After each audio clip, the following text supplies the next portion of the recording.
This podcast is brought to you by JList.com. Right now on JList.com, they have their August snack boxes. You can get a taste of Japanese culture with JList snack boxes, traditional treats, trendy snacks, even convenience store exclusives. They can all be within your reach so you can see what makes Japanese snacks so special. The snack box this month includes items including Haichu 2 melon flavor, Tommy Yum Nuts, pineapple candy ramune, Conro jelly pure gummy lychee flavor, and literally dozens more. So head over to JList.com and check out these snack boxes, and you won't be disappointed. This podcast is also brought to you by Bookwalker. At Bookwalker, you have access to loads of digital manga and light novels.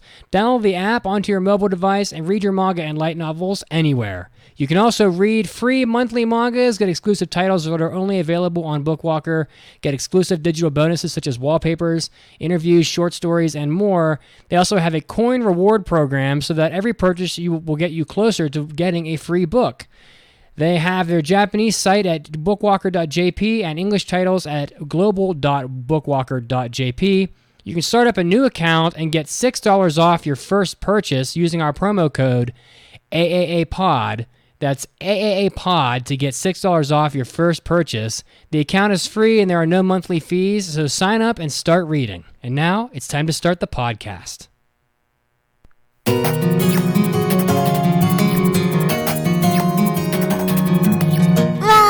来てくれてありがとう You're listening to the Anime Addicts Anonymous Podcast. Take your anime addiction to the next level at AAAPodcast.com/join. And now, here are your anime addicts.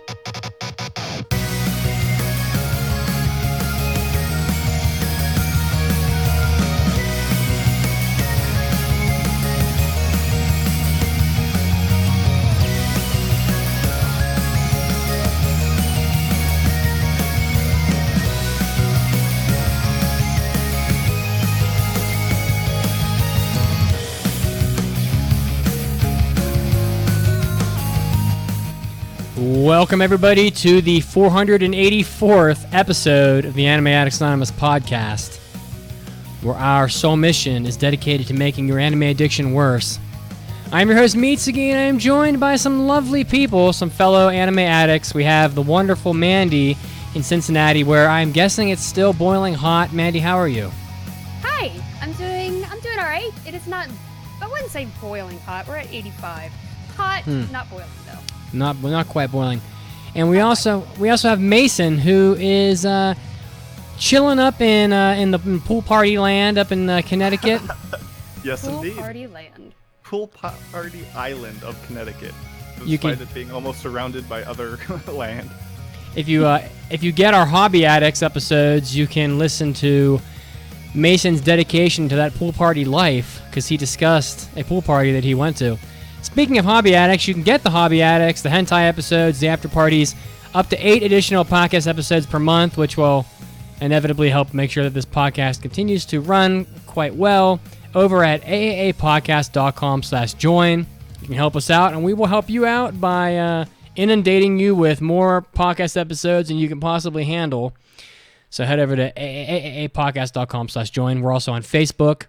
You can find us there. We're on Discord. If you go to the website, along the top, there's a button that says the Join Discord. You can join our Discord channel, where we have something like 1,400 people in there now, and there is a lot of stuff going on in the Discord. We have the Health Club. Mason, what's going on with the Health Club? Health Club, I am putting my foot down, people. Oh, shit.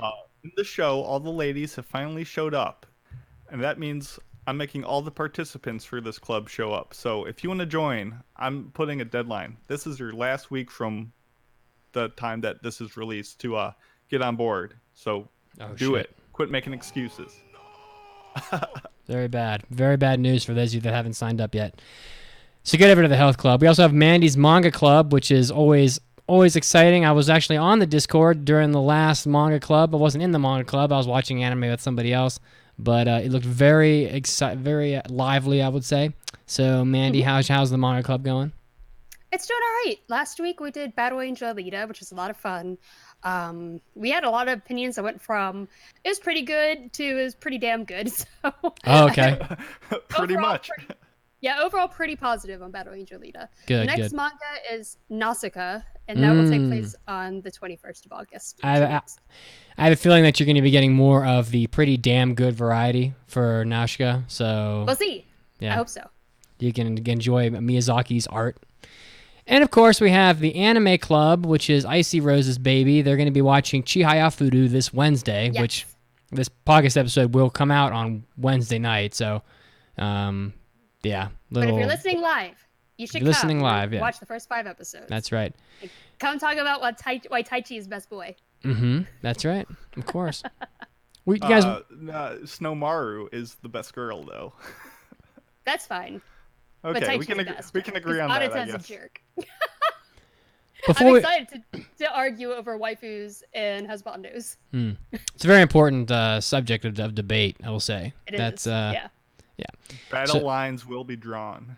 lines in the sand, shots will be fired, blood will be spilt, lives will be lost over waifus and husbandos over at the Anime Club on the AAA Discord.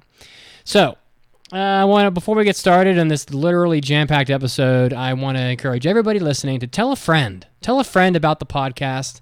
Just spread the love. You know, you've got a friend who watches anime and they have a boring job and they need something. I mean, something like 90% of Americans don't like their jobs, which is believable. Sadly, sad thing, but it's believable. And so, you know, you need a little something to get you through your day. And I'm telling you right now, you can share us with a friend. We'll get another listener. Your friend will have some entertainment. It'll all be good. So tell a friend. Today on the podcast, we're doing Kyoto Animation's Appreciation. It's the KyoAni Appreciation Hour, we'll call it, where we're going to be sort of celebrating KyoAni. It's not going to be like a depressing thing where we talk about, you know, all the tragedy that's happened. You know, we all know what happened, but I think we'd rather honor KyoAni by talking about the happy things. So we're going to be talking about Straight KyoAni. positivity. That's right. And then we're going to be wrapping up our impressions. So we have 2 more possible impressions from the summer season. And the 5 shows that we're picking from are Yami Shibai's Season 7, Bem, Danmachi Season 2, Try Nights, and Modao Zushi Season 2. So we're going to be lots of sequels in there. We're going to be getting to all of that later on. But for now, it's time to start. Does anybody have any other notes they want to throw down before we jump right in here to the main topic or to the big news of the week? Because Modao Zushi was Season 2 was my very first pick when we started. Then I switched it to Case Files, the Fate spinoff. So just to let everybody know, I did switch it back because episodes did come out of Modao Zushi, in case you're wondering. That's right. Okay, let's get started. おー、大ニュースです。It's time for big news of the week. Boy, our boy Icy Rose has been wanting us to talk about this for a while. Definitely. The Australia wins the World Cosplay Summit for 2019. Is this the first time they've done this cosplay summit? No. Okay, it's not the first. It's not the first annual. I thought this was the first time they had done it. No. I don't think so. Okay. Well, there was a World Cosplay Summit, and Australia took first place with their Monster Hunter costumes. The costumes are just insane. I mean, I don't know what else to say about them, but I mean, they did win a worldwide cosplay contest, so you'd kind of expect the cosplay to be pretty good. And there's a skit online as well that includes a fight scene between the 2 hunters from Monster Hunter, and also a boss fight, I guess, with a dragon, with a monster. It's pretty cool. Yeah. The winners are known as. Go ahead. I was gonna say the World Cosplay Summit started back in 2003, and it's been annual ever since. So it's on its first rodeo. Okay. So the winners are Kay and Weedu. So you can follow them on Twitter and get a look at their cosplays online. So it's not real hard to find it, you know. Just type in World Cosplay Summit. Second place went to the USA. Third place went to France. And I guess the finals took place in Nagoya. So it only makes sense that they'd have the cosplay championships in Japan, I would think. So what do you guys know about this? Do you guys cosplay? No, I haven't. But I know Icy does. Icy's put up a lot of pictures. Yeah. of his different cosplays. He cosplays. Was it with your wife, I see? He'll let me know in the chat. Yes, I'm pretty it sure. is. Yes, it It is. is. It is. Yeah. Okay, Yeah. good. I just want to make sure that I got that right. He's our resident Kirito. Yeah. Yes. Yep. He's done some That's right. JoJo cosplay, I know. Mm-hmm. He's Yep. done all kinds of good stuff. Icy Rose definitely experienced. Preliminary rounds to determine each country's representatives are held at various cons throughout the year. So the USA's preliminary round was at Anime Expo last month, which determined the reps from the US. Australia's was at Smash, which Icy Rose attended, and so that's pretty cool. So the World Cosplay Summit is an international cosplay event where the best cosplay duos from around the world compete, and to see who's the best in the world. So. And pretty cool. I like that. Oh, sorry. I was going to say, I like that since 2009, apparently they've had a lot of famous seiyuu have been judges. So Toru Furuya, who was in Mobile Suit Gundam, he's been a judge, and past judges have included Leiji Matsumoto. I don't know who that is. Monkey Punch was apparently a judge in the past. That's cool. Yeah. All right. Hironobu Kagayama. Oh, shit. So yeah, I watched through some of these. I see in our show notes if you have, if you're subscribed to us, you can get access to our show notes. And there's tons of links to almost every performance that happened. But I highlighted some of the ones I thought were the coolest. The Monster Hunter one, and the second place winner, which was the Bloodborne skit, and the third place winner, which was France's Hyrule Warrior skits. And then there's some other really cool ones. I think honestly my favorite was the Sekiro one. That one was really cool. Yeah.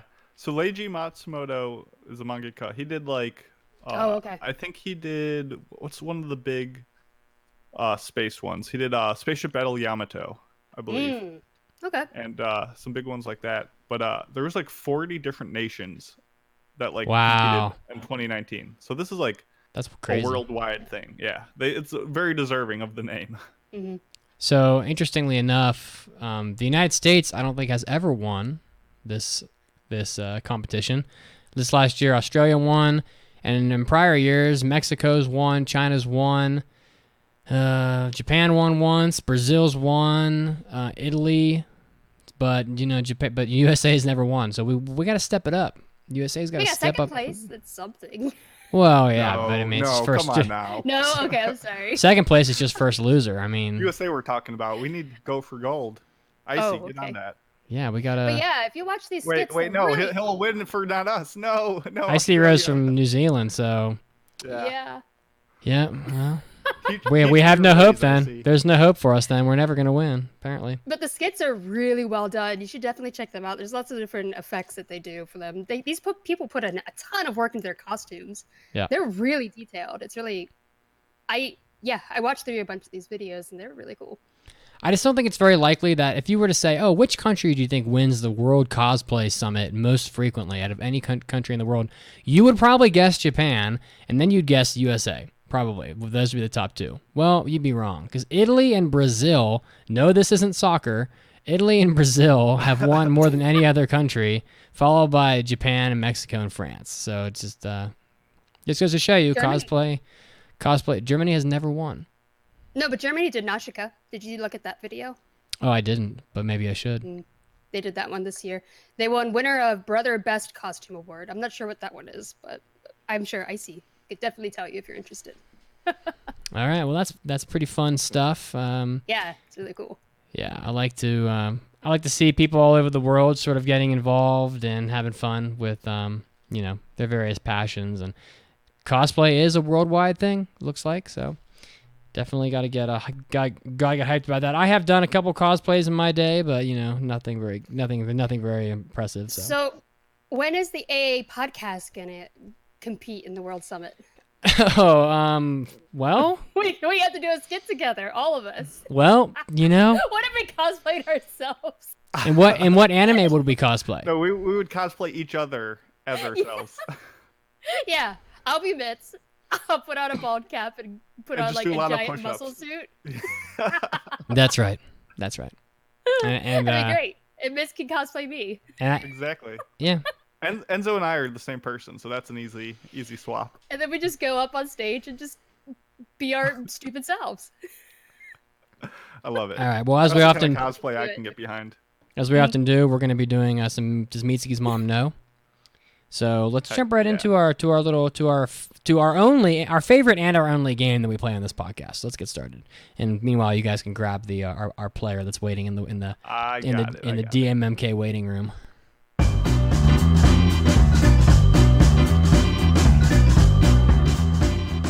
It's time for Does Mitsuki's Mom Know? The game show that pits Mitsuki's unassuming mother against anime's most basic questions. Yeehaw. Now here are your hosts, the Anime Addicts. Alright, here we go again with another episode of Does Mitsuki's Mom Know? We are on an unbelievable cold streak here. And who do we have playing with us today? Hello, my name is Bones Tennyson, or at least that's my screen name. I just heard about you guys here recently. Wow. Welcome. Yeah, my friend ended up showing me your guys' 448th video, and I fell in love with the series instantly, and I've been just having fun watching the series and overall having a good time with it. All right, well, Bones, I definitely want you to leave here with at least a Ferrari for winning. And where are you calling from, Bones? I'm calling from Valparaiso, Indiana. Okay, all right. Oh no, my past is flashing back before my eyes. Oh boy.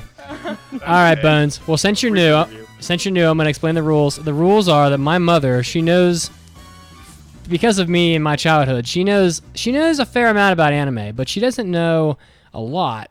So she's kind of a wild card, and your job is to guess whether or not she knows the answers to these very basic anime questions that we're gonna ask her. So it's just 50-50 every time. We're going to go through 5 questions, and if you can get 3 out of 5 right, you're going to win. And we will figure out what you get afterwards, but I think it'll be fun for you. So do you have any questions? Not really. All right, well, let's do a sample question, so you can get the idea. In Kiki's delivery service, Kiki's friend Tomba, the boy, is trying to create what kind of contraption? There you go.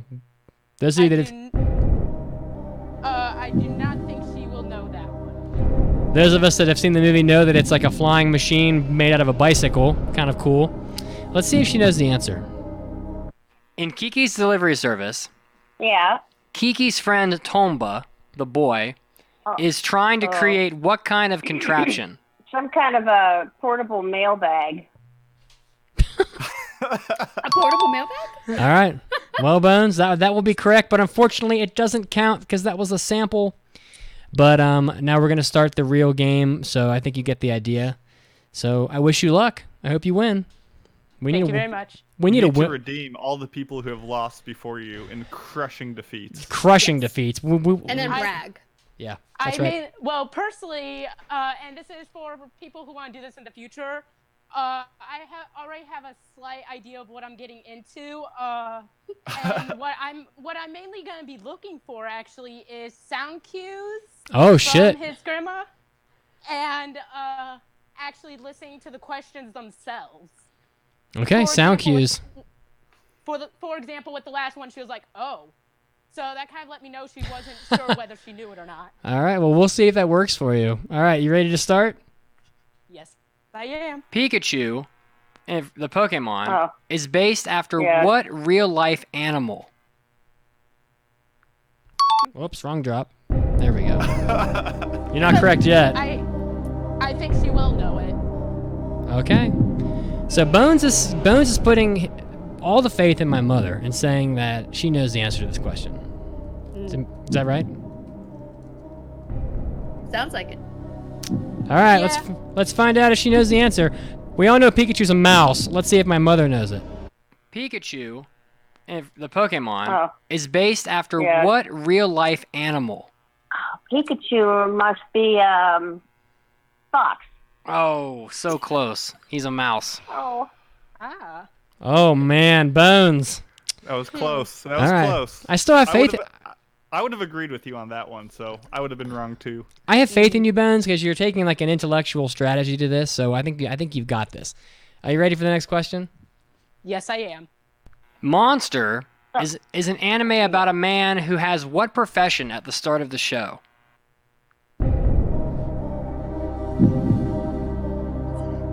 I'm going to go with she does not know this. She does not know that Dr. Kenzo, is his name Kenzo? Kenzo Tenma is a surgeon. It's a great anime, by the way. Will you accept Doctor? I will. Okay. So, a great anime and an even greater manga, but Bone says she does not know. So let's find out what the answer is. Monster is an anime about a man who has what profession at the start of the show? He's a doctor. That's right. Yeah. Heck yeah. I Oh heard man. the sound cue the second time. Fart. Oh Okay. no. All right, Bones. Well, you're not out yet. Yep. There's epic comeback possibilities now. All you've done is set yourself up for greatness, and we'll see if you can rise to that moment. Are you ready for the next question? Absolutely. What kind of weapon does Kenshin fight with? We all know Kenshin from Rurouni Kenshin fights with a sword. Yep. I But think the- she will know that. I think yes. I don't know if you've ever mentioned watching this with your mom. I remember. don't know if I mean spoil it, but- I watched it at home, so I don't know.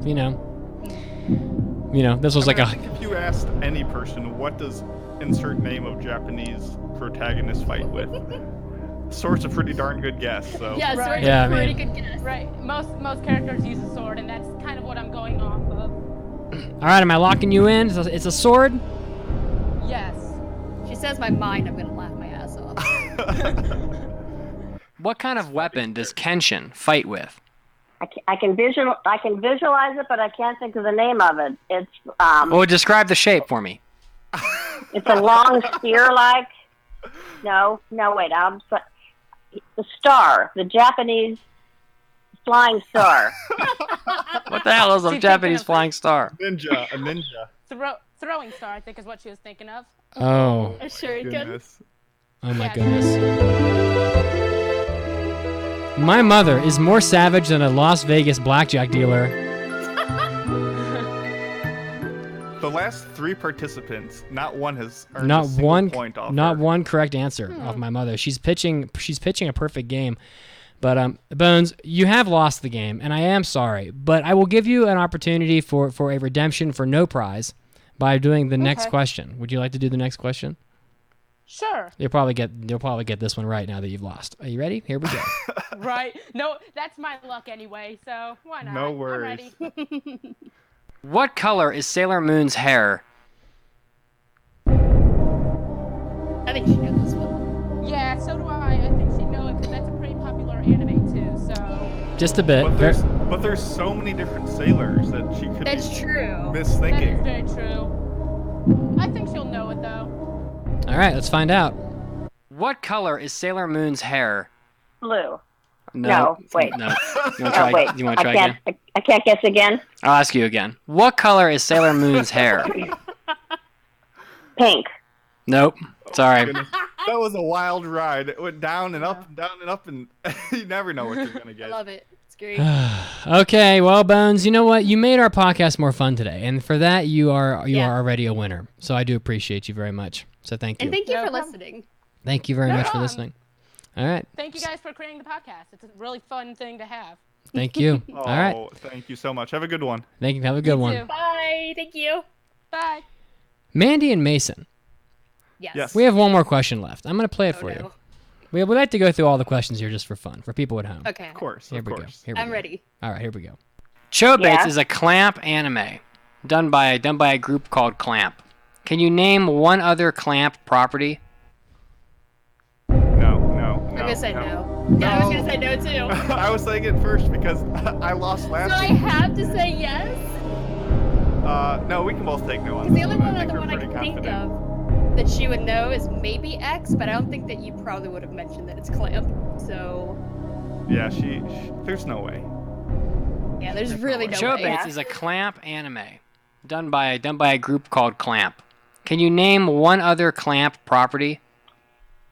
Fruits basket. No, that's not right. But that's a really good guess. It was a good guess. It does Yeah, feel. It does I feel didn't know sort of. better. I would have thought, oh, maybe. Yeah. Yeah. All right. It's a tough game. She doesn't have the legs for it. It's a tough game. Exactly, legs. It's a tough game because she gets questions that like she gets questions you wouldn't think, like people playing haven't seen Monster and they think, well, oh well, she can't know because I don't even know what Monster is or whatever, and then boom, she gets it out of nowhere. I know So, how much you love Monster, so I would assume you watched it with her. She I wa- think the only way to beat her is to get a mom to call into our show. Oh my God. Who can tap into My that mom? mindset. neutralize the mom. We should have a mom. Mom, It'd we be should hilarious. just have all our moms do the podcast for us. We should have Oh a. my god, can we have a special edition where it's just our moms podcasting? Well, we do have our 500th episode coming up. My mom would never do it. So yeah, my mother did watch all of Monster, and it's like 75 episodes. So, all right. Well, let's move on to the next segment. That's fun every time, and eventually we will have a winner. But for now, the hunt continues for success. And does Mitsuki's mom know? But do not be deterred, people, from playing, because you never know when you're the one that could be retiring early It with could be you. untold Zyhole, which, as Hunter x Hunter would say, just wild treasures. Here we go with the next segment. It's time for hot new anime releases. You guys are driving the car here as you very graciously found some good selections here for this segment. So what do we got? We did.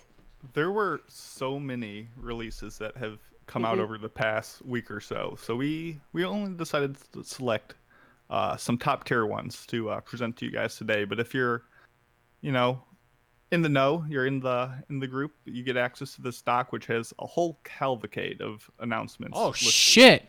Cavalcade. But I think Mandy wants damn. to start off with one that's Yes, I do, because right I'm up really her- excited about this one. So, Hokagu Saikoro Club, or After School Dice Club. I'm really excited about this one because it definitely looks like it's up my alley. So it's a story about a group of girls who play board games together. And it says, in spring of Kyoto, Aya is a high school girl who just moved to a new town. Miki is her shy classmate and her first friend. One day after school, Aya and Miki follow the committee president Midori to a specialty board game store, the Dice Club. Without thinking, they try out a German board game together, and so starts their journey of tabletop games. Oh, It's Lord. It's a manga adaptation, and the studio that's adapting it is Linden Films. I watched the trailer for it. It looks really pretty, but the board games that they show are actual board games. Like they have Elfin Land, and they have I saw code names in the background. So they're not just making up fantasy games. These are board games that actually exist, which I'm so excited for because I love tabletop games. For anyone who's listened to our Hobby Addicts, I just went to Gen Con recently, and I used to have a very dedicated gaming group where we'd play board games together every Saturday. Some of those people moved away, so I'm looking for a new group around me, hopefully. But yeah, I've always loved tabletop games, so I'm excited. It's at the top of my list for next month or next season. Yeah, and on the cover art for it looks beautiful, so Yeah. it's pretty exciting. Saikoro. All right. All right. What else we got? We have Oh, a shit. new version of Blade of the Immortal, which is I think a manga that ran like through the 90s and 2010s or 2000s, and that's a phenomenal manga. Have you ever read it it? is. No, I have not, but I know of it. But it was at one time adapted in like 2008 by Production IG in what seemed to be like a so-so anime, but there's a new version of it, also done by Linden Films, coming out next season. And I guess I haven't seen the PV, but the art that is shown here looks pretty darn stylish and cool. And I mean, it's a classic samurai tale of swordsman who is blessed with like eternal life, and they need to like makes a pact with a young woman, and they set out to like kill 1,000 evil souls, and it's just an epic, violent fest that is going to be a ton of fun, I think. Yeah, I remember that when I was in college, this manga was big. I mean, it was big. They were translating it, and it was coming out here, and everybody was reading it, and they were talking about it, and so like, and the name is pretty badass. So like, Oh, for sure. you know, I never forgot the name of it, and I haven't read it, but I'm excited to be able to watch it now. So I'm looking forward to that for sure. That's pretty cool. And samurai are badass. Yeah, if someone approached you on the street and said, "Do you want to see this new thing called Blade of the Immortal?" You'd sign up instantly. That just sounds like a good time. And I'm glad because the story should get more recognition, especially how good the manga was. So hopefully this redeems it a bit. But we're not done yet with this segment, are we? No, because next year, spring of 2020, the new Shirobako movie got a trailer that came out, and we got more information about when it's going to be released in theaters and all that stuff. But this is a sequel to PA Works' phenomenal show from, what was it, 2017? Oh my god, I hope not. I hope not. I think that feels like too early for this. So 2014. Whoa, 2014. Way 2014 off. was good. Yeah. But no, if you haven't watched Shirobako, I mean, it's a story about a group of friends, and especially one of them who enters the anime industry, and it gives you a good behind-the-scenes look into a semi-realistic look into what anime production is like, and it's one of the best shows from that year. Probably one of only a couple shows that have ever made me tear up. So I can't sell a show any more than that. But the movie is coming out, and it's hopefully just more of the same. Honestly, that's all I want from it. Yeah, and when I watched the anime back in the day, what I kept thinking was, Hey girl, you're looking so fine. hot. Yeah, because For all of them, or just a specific one? all of them. All Just- of them. okay. Oh, Every single I one just of do them. that when they do their little like workout dance on the roof. Oh, that's so cute. I It's love that amazing. scene. They're all hot, and the best thing about it is that they're all out of college, so they're all like adults, and it's just like perfect. It's great. I also like that they cover all kinds of different areas of the anime industry. Like, main girl is like she's like a manager, I think. She's like a production assistant. I Yeah. thought. But then there's like artists, and there's like a 3D artist, and there's also a Voice seiyuu. actress. Yeah. Yeah. Yeah, it's really cool. All right, And, well, this, actually, one thing I want to bring up: the outfits in the show are phenomenal. Like everyone has outfits. seen animes where people wear like the same outfit over and over. yeah. Yeah. Every character here has a full wardrobe, but then also like uses items from their wardrobe again in like other pieces, and like Yeah. uses the match of them in an unbelievably realistic way, and it's super cool to see. And there's donuts. Yeah. Donuts. Yeah, That's right. so if you like Sakura Quest and for some reason didn't watch this, get on it. All right. Trivia. So we're doing our trivia right now of anime dragons. That's the theme that we're doing at the moment, and we just had our third week. So right now we're getting ready to wrap this one up next time. The answer this week was Hitsugi no Chaika. A little bit of a tougher question, and the winner for the week is Manly Mudkip. So long-time listener from long ago. So and has won the trivia many times. So congratulations for getting that correct. And we're going to continue our theme with an easier question to round it out. So head over to the website, AAAPodcast.com. Most people should know the answer to the last question, so you can get your hat thrown into the ring for the trivia. All right, guys, get us out of here. I'll do this in-show weekly trivia question because I actually just finished watching the show a couple days ago. But so we're gonna ask you a question right now, and you have until the end of the news break to think of the answer. In Beyond the Boundary, or Karno Kyokai, Mirai Kuriyama is from a line of spirit world warriors who possesses special abilities. But what is her blade made out of? Is it wood, souls, blood, or scarlet crimson ore? We'll let you know after the break.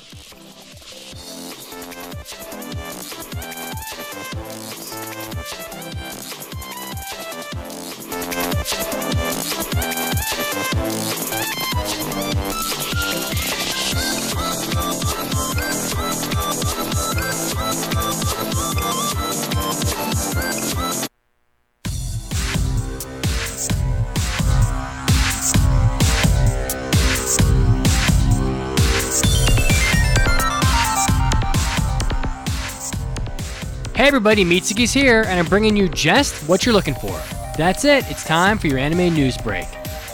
Well, this time of year and twice yearly, it's Comic-Con season over in Tokyo. That's right, the largest doujinshi convention in the world. It takes place in Tokyo twice a year, and as such, there are about 500,000 people that attend throughout the weekend, and Tokusai Tenjijo Station in Odaiba Island turns into the site of pretty much very non-Japanese like stampedes and rushing from the station to the convention hall so people can grab things from dealers before anybody else buys all the stuff and sells them out.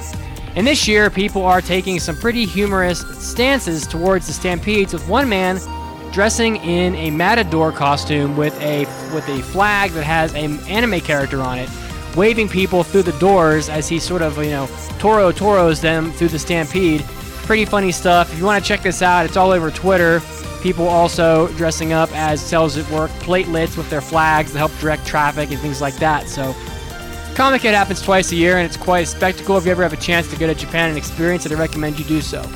Next up, and also Comic-Con related, well, it's summer in Tokyo, which means that it's pretty hot. Every year in Japan, especially last year, there were a lot of cases of heat stroke, and Cells at Work is pairing up with Pocari Sweat, one of the most popular sports drinks in Japan, to sort of educate people about the risks of heat stroke and to get people a little more hydrated with Pocari Sweat's Ion Water and jellies, which they're selling in mass at Comic-Con 96. And there is a Pocari Sweat booth located in the exhibition halls of the Tokyo Big Sight where the convention is held. And the people that buy Pocari Sweat will get stickers from Cells at Work, original stickers. So if you're a fan of that, well, I don't know how you're going to get one, but just know that it's pretty cool that Cells at Work's teaming up with companies to help improve the health of those people in Japan during the summer. Next up, some somber but happy news. It looks like a non-profit in Kyoto has delivered over 50,000 paper cranes to the remains of the Kyoto Animation Studio 1. For those of you that don't know, it is said that when 1,000 cranes are folded and given to somebody, a wish is granted. So the nonprofit organization has delivered 50 times that many to the Kyoto Animation Studio, writing well wishes in both Chinese and Korean on the cranes as well, to sort of give hope to those that are from and associated with the Kyoto Animation Studio, which is beloved throughout the world. And lastly, it looks like there have been some clarifications made about the live-action Cowboy Bebop series. All of the cast members from the anime have been announced, but there has not been an announcement about Ein until now, and people were speculating about whether Ein would be a Welsh Corgi as he is in the anime. Well, it looks like the director has cleared this up, and indeed, Ein will be a Welsh Corgi, and apparently was always going to be a Welsh Corgi, this coming from Christopher Yost. So, rest assured that everything should be in line when the live-action Cowboy Bebop releases on Netflix. This was Mitsuki, and this was your anime news break. Now, time to get back to the podcast.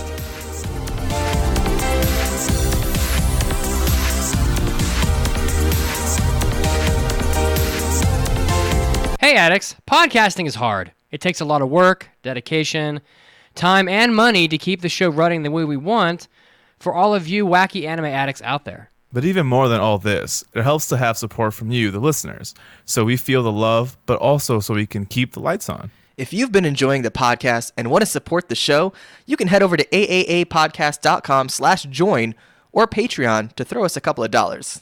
A little bit goes a long way, and we'll reward you with our extra content. 8 additional episodes of After Parties, Hobby Addicts, and of course, hentai episodes per month. With all this money, we can buy me a pizza. We can make sure Manny never runs out of manga. I can finally buy that pompadour I've always wanted. And I can dig the anime pit of hell just a little bit deeper. Help us stay in business, and we'll help your ear holes with tons of extra content to enjoy. Head over to AAAPodcast.com/join now to support the podcast. And thank you. この番組は JList.com の提供でお送りします。When it comes to Pokemon, don't mess with Kazuo. I was in 6th grade, and I had Pokemon on my Game Boy. I had a Game Boy Pocket, I think, at the time. I was in gym class, and we were in the locker room, and I'm getting changed. This kid runs by, grabs my Game Boy, and bolts. And so I never got it back. Kid stole my Game Boy with my Pokemon in it. So in 6th grade, one of my electives, I was a teacher's assistant. this kid had that teacher. So I basically allegedly went into the computer and wrecked all of his grades. Yes. And found his locker combination, because the teacher keeps a record of all that. Allegedly broke into his locker, stole all of his Pokemon cards, which he had a ton of, and took all of his textbooks and threw them away. I think he assumed it was me. We did end up getting into a fight later on. And you beat his ass? Yeah, I got into a lot of fights in school. You beat that kid's ass, didn't you? Because you were used to fighting. Back to the show. And we're back with the podcast. Episode 484 of the Anime Addicts Anonymous podcast. Welcome back to the show. It's a good story from Kazuo. I'm glad that Pokemon cards led to an event that could have ruined a child's life. He fails third grade, doesn't get into college, etc., etc. All over Pokemon cards. All over some Charmander and some yeah. Anyway, let's go through this in-show weekly trivia again. How about that? Yeah, so before the break, we asked in Beyond the Boundary, Mirai Kuriyama is from a line of spirit world warriors. But what is her blade made out of? Is it wood, souls, blood, or scarlet, crimson, ore? Oh, shit. And the answer is blood. Damn, I didn't know that. No? Have you ever seen it? I have not. How is a sword made out of blood, exactly?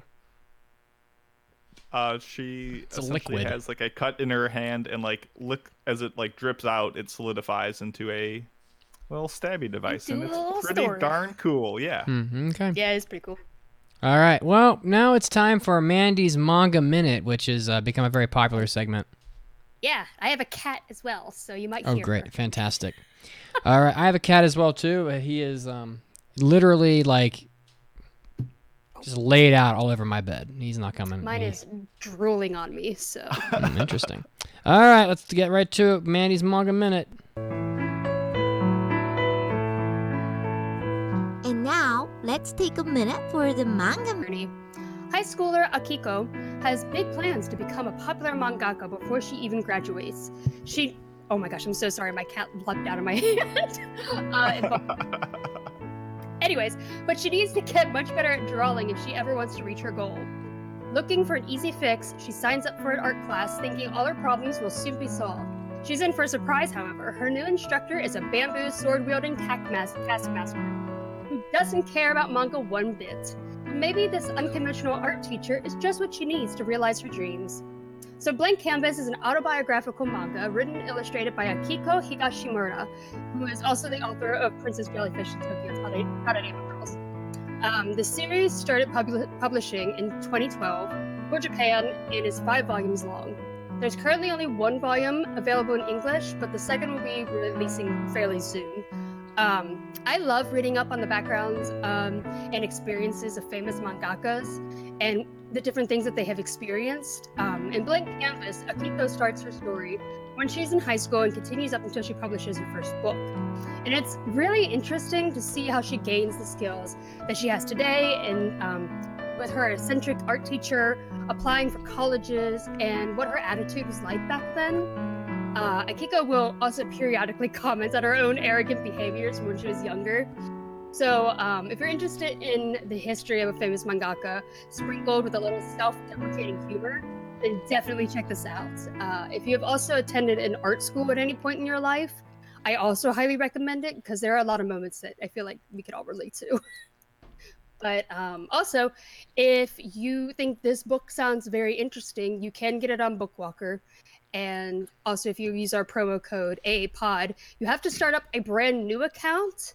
But if you start up a brand new account and use AAPod as your promo code, you can get $6 off your first purchase. And they have this book. They have a bunch of other ones that I have done in previous Manga Minutes. They have some that we have done in our manga club. So you can go there, check it out. We have a link that has a bunch of different recommendations. I put on our list a bunch of things that I have done minutes on, things that are coming up, things that we have done in Manga Club that are also coming up soon, and things that I think we've all just mentioned over different episodes. Yeah. So I'll put that link in our Discord, and Icy is also going to put it on our social media accounts. Wonderful. So yeah, and that really helps check that out us as well. I also want to say besides offering previews of a lot of things, they also have like a collection of free chapters, so you can like get a taste of how the system works. Like ones I recommend is called Ping Pong Dash. Have you ever read that? Oh, that was on my list. I was gonna do that. Oh no, I'm sorry. It's okay. Don't worry about it. It's fine. Like if you take the most masculine, like Onizuka Kuwabara, like Yakuza-esque character. Oh, I love it. Super Saiyan hair physics with JoJo products applied. I love it. I love it. And like highly detailed, excruciating panels of like testosterone and violence displayed through ping pong.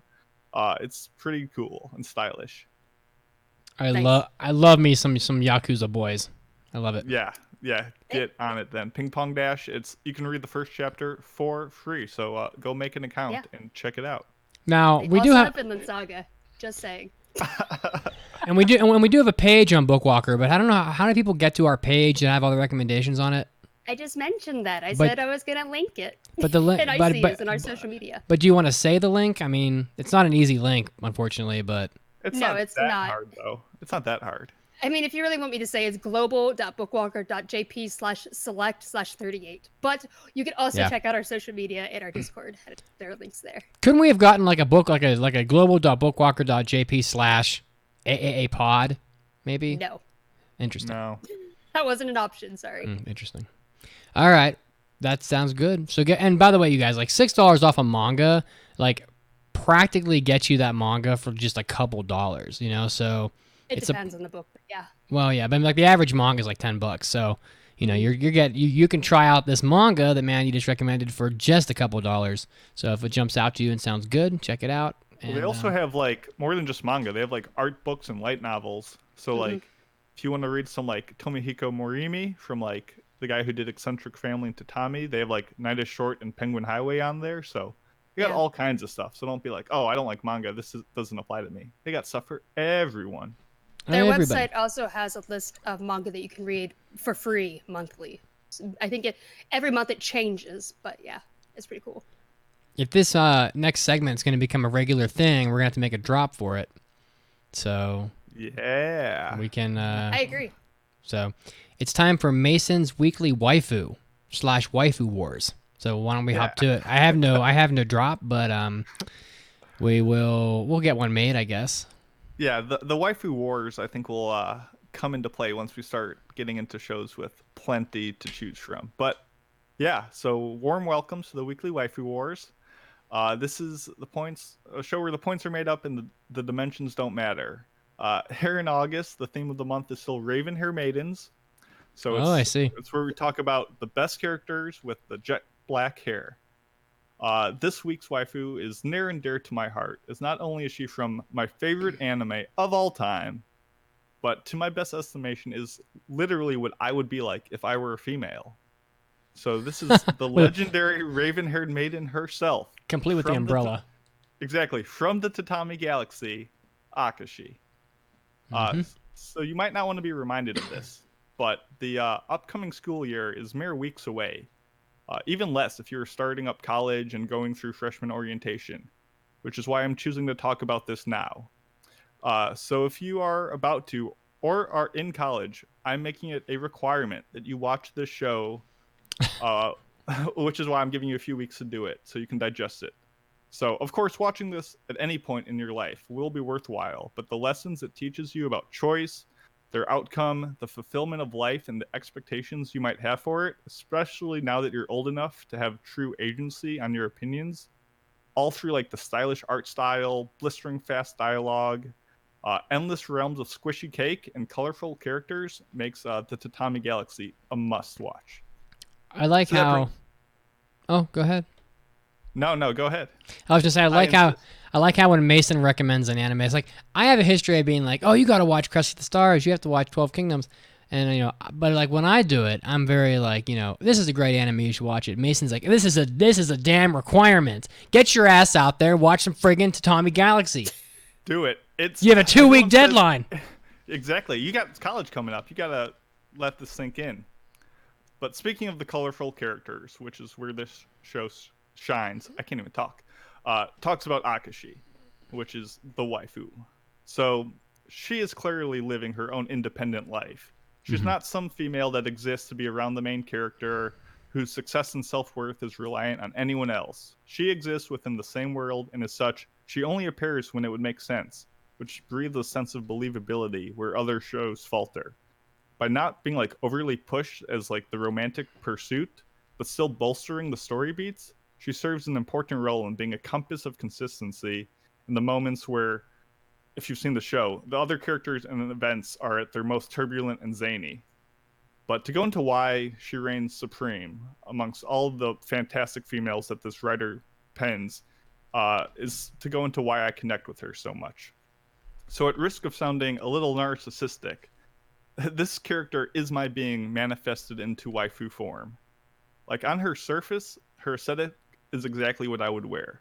Combining the feminine dress with a collared button-up to remain both stylish and proper, layered with like neutral leggings and jeans with sneakers to reach peak comfort and practicality.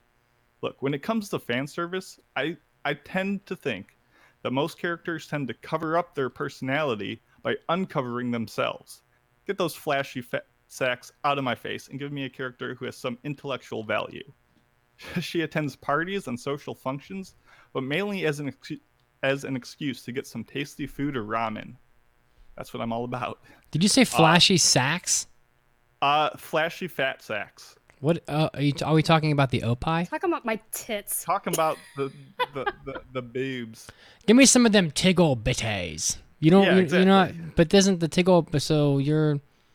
That's He not doesn't a. want the I'm big saying You don't want the big one? usually that's a sign of a compromised character who they haven't written a good, believable person, so they're just making it up with. It seems a little like. It's like a little what is the word? Discriminatory against the opie. I'm You can saying have a great personality and big nice Yeah, tits. man, you can have big boobs. Like a girl can't help how big her boobs are. I don't disagree, but in anime, it's usually one or the other. That's boob shaming. That is boob shaming. It is. Well, My boobs are offended.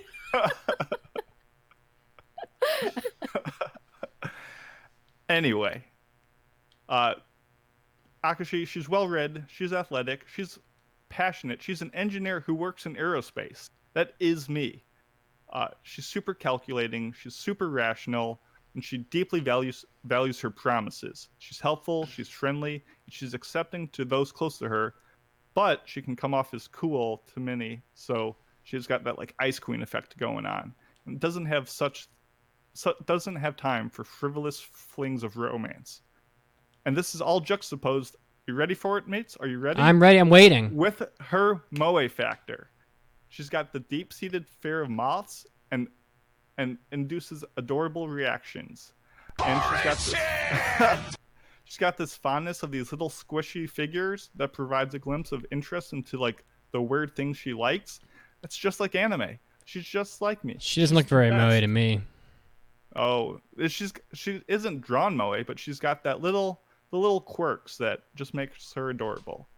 At the end of the day, though, without getting deep into spoilers, both Akashi and the galaxy of tatamis that she exists within are some of the most impactful experiences that I have ever seen within this medium, and are more than worthy of being crowned a worthy waifu.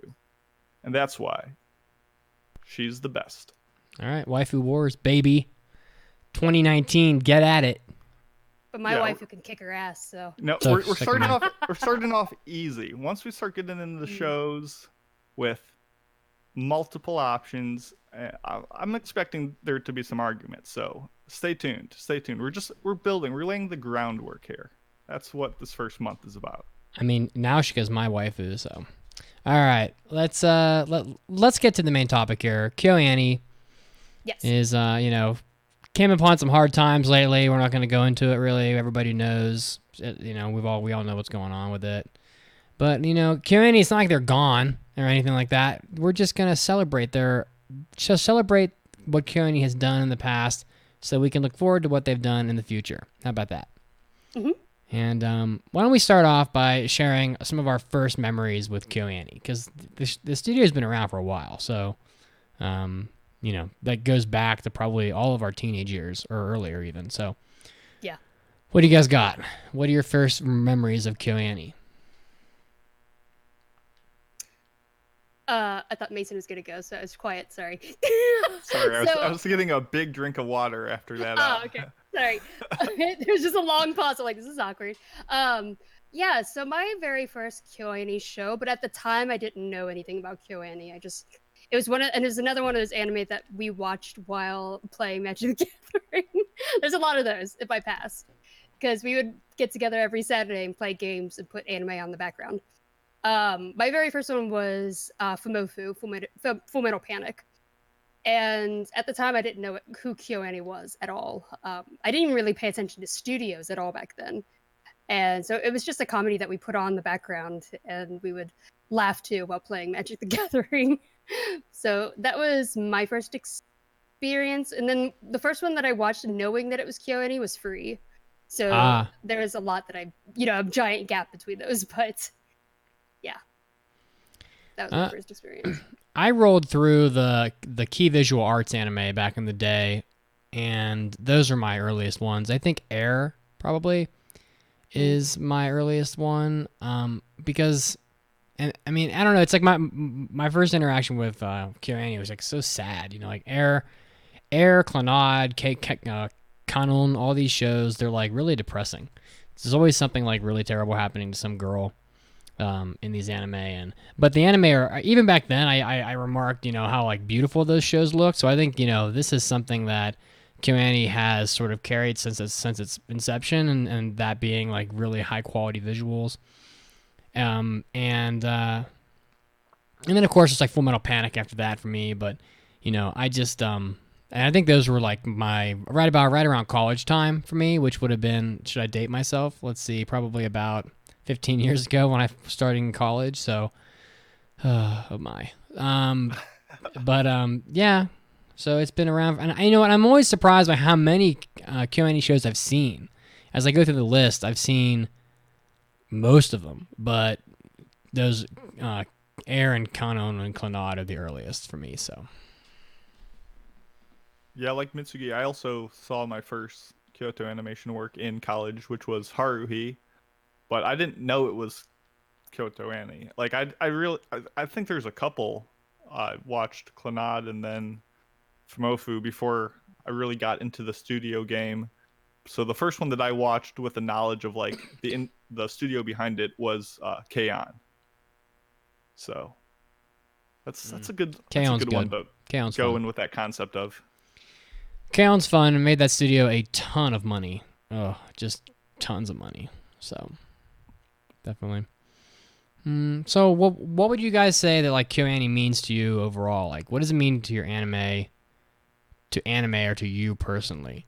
For me, I think that like KyoAni is like sort of a cornerstone of the modern industry, and I think that like they're clearly known for their high quality, and I'm sure that they're sort of a studio that other studios look up to, and they strive to sort of achieve that level of perfection when making their anime. And recent works have really made KyoAni very popular, and Violet Evergarden being one of those. So, and being on Netflix really helped that show have a lot of exposure. So to me, KyoAni is just like, it's almost like, I don't want to call it a modern day Ghibli because I don't think anything will be Ghibli ever again, but it's definitely sort of a front runner of the anime industry and one of the most premier sort of. It's a studio that when people see, oh, this anime is done by KyoAni, they will watch the show just because KyoAni's doing it, and without even knowing what the show's about. So pretty much.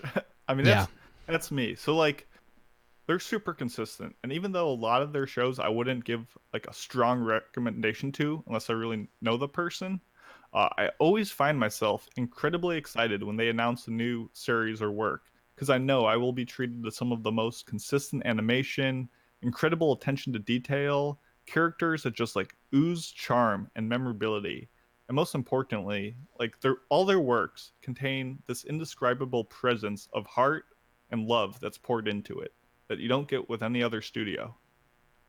Yeah, that's pretty much what I was gonna say. It's such high production values is what I expect going into a KyoAni show. They put so much work or so much heart and soul into their works. Like, yeah. I think they only release like one thing a year, I think is what they were doing, because it's like, 1 2. yeah, no matter what they get, no matter what title is, you know that they're going to put so much attention into it. They are not going to just half-ass anything to try and steal a buck from people. It's so much heart and soul into all of their characters. There's so much tiny little attention to detail, like Mason was saying, into just the mundane life of just things that everybody has done in their lives, or just like attention to details on like how people move. They're like their like sitting positions and very expressive emotions, characters that you feel that they could be real. Yeah, I love KyoAni shows. You could give any work to them to be adapted, and I Yeah. would have full faith that they meet or exceed like my Yeah. expectations for it. Let's just give Berserk to them, please. Thank you very much. That'd be really weird. That'd be great. They would kill it. I wanna They see know it. they would do fantastic. I also want to I mention mean- the three of us actually went out of our way to see Kyoto Animation's headquarters when we went to did. the shop like a couple years ago. We I didn't saw really. pictures. We didn't really go very far out of our way. It was right by the. It was you like ta- a Are you talking about? 30-minute trip. Yeah, after talking- Fushimi Inari. Yeah, exactly. But is that the headquarters though, or is that just one of their studios? It was just one of I don't remember. I know we went to the shop and we went to at least one of the animation houses. That's true.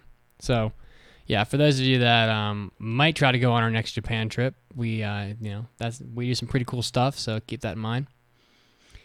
Yeah. So if you guys have some KyoAni facts written here, which most of which I don't know anything about, so I'm kind of curious to hear more about this. So. Roll. I don't know which of you dug all this stuff up, but why don't you just I did. hit me with it. Oh, I just put down some like things about KyoAni that maybe people didn't know. KyoAni actually started in 1981 by a married couple, Yoko and Hideaki Hata. And when they first started up, their logo if you've ever seen the KyoAni logo, it actually resembles the Chinese character for Kyo, which is for Kyoto. And Okay. KyoAni also publishes their own novels, manga, and they have designed characters for other shows. And unlike most animation studios, Kyoto Animation's animators are salaried employees Oh rather shit! than Really? freelance workers. They That's also nice. produce, yeah, they also produce, market, and sell merchandise in their own store, and they even manage their own school. They have a Kyoto Animation school that animators can go to, and there are 4 main goals that they have turned into their main philosophy. Make a challenge, do our best, produce required works, and keep our corporate as humanitarian as possible. What is the required work? I wonder. That I don't know, because it was translated from Japanese, so I don't know if maybe the translation was kind of bad or poor. I don't know. I see. It could be that could be works that have been commissioned of the studio to be created or whatever. So I don't know. Yeah, I like was just fulfill looking up- the contracts or something. Yeah, exactly. Maybe.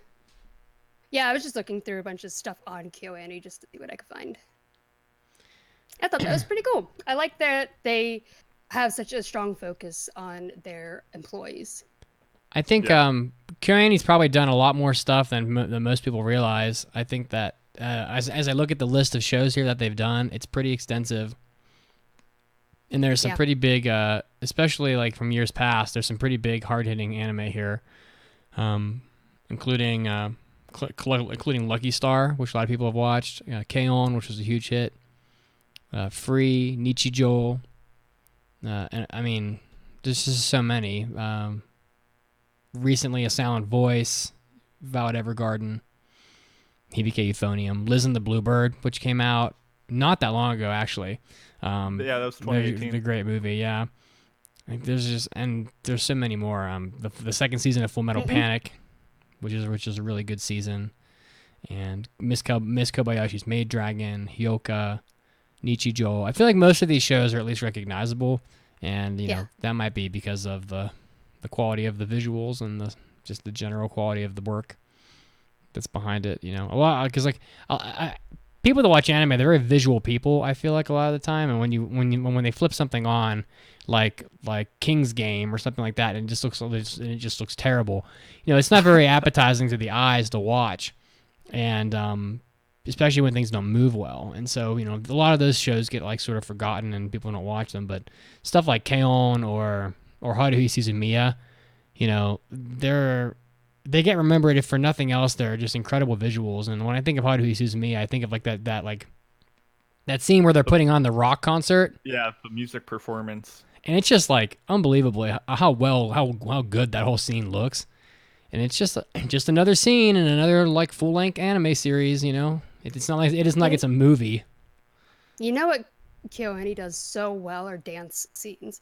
Like so many of their anime have like either dances, OPs, EDs, or somewhere in the show. Yeah. And they're always so well done. Like I was saying, Mason just recently watched Beyond the Boundary, and I mentioned like that has one of the best idol dances that I've seen in anime. It's not even an idol show. Yeah, it's in the filler episode. So good, yeah. I mean, I don't know. I figured we could just run through some of our favorite, either chronologically or... I just threw a bunch of stuff on here just for us to remember everything that they have in their catalog. Yeah. But we could just talk about what any anime that comes to your mind, I guess. Your favorites. I mean, I guess I just wanted to talk mainly about what I call like my personal Kyoto Animation like golden time, which is like 2009 from 2011. So in 2009 they did the first season of K-On!, the second season of Haruhi Suzumiya, which has the infamous Endless 8, which I actually love. All 8 episodes. I know I'm weird, but Did you watch them? Because I skipped. Oh yeah. Oh, I watched all of them. They were maximum comfort. It's like I often describe it like my mom watches a bunch of like Hallmark movies on TV. And I always give her a hard time because all the plot of those movies are the same thing. Like you've seen one, you've seen them all. But like seeing the same show with the exact same events happen but are completely redrawn and put a completely different spin on them despite being so repetitive, just had a sense of like peace and knowing how things would go, and seeing like the payoff eventually in the movie was spectacular. So controversial, but I actually really liked it. And then in 2010 you had the second season of K-On!, which is so good, probably my favorite single work that they've done. Then you also have in 2010 the movie of Haruhi, which is probably the best movie they've ever put out. I think I liked it more than Koi no Katachi. And it's just an epic, I think it's like 3+ hours long. It's just a massive beast of a film. And then in 2011 they did Nichijou.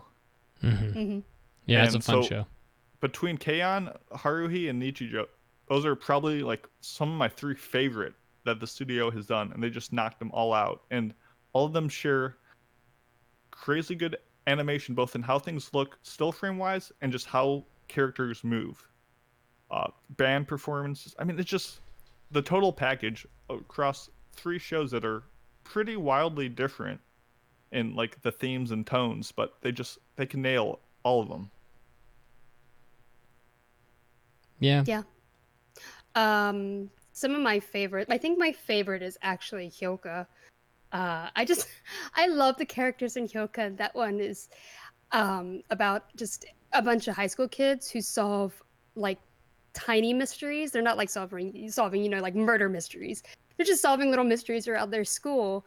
And the main character, Hotaro, is just, he is so lazy, but he's also kind of like a Sherlock type character where he solves mysteries in his mind. And I really like all the scenes where he's going through all of the different... He's a little more apathetic than lazy, but yeah, I agree. Yeah, he's very apathetic. Well, I mean, he doesn't want to spend energy on anything. So. Exactly.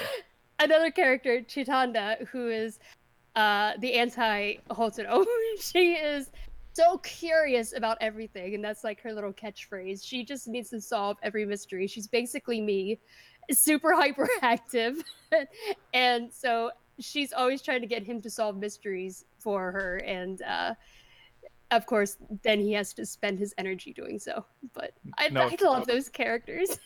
It's a great duality between like Yeah. on one side you get like the mystery show and like looking for clues and that whole appeal, but you also get like the push and pull of characters who fundamentally have completely different desires and interests, and watching them like compromise and play off one another.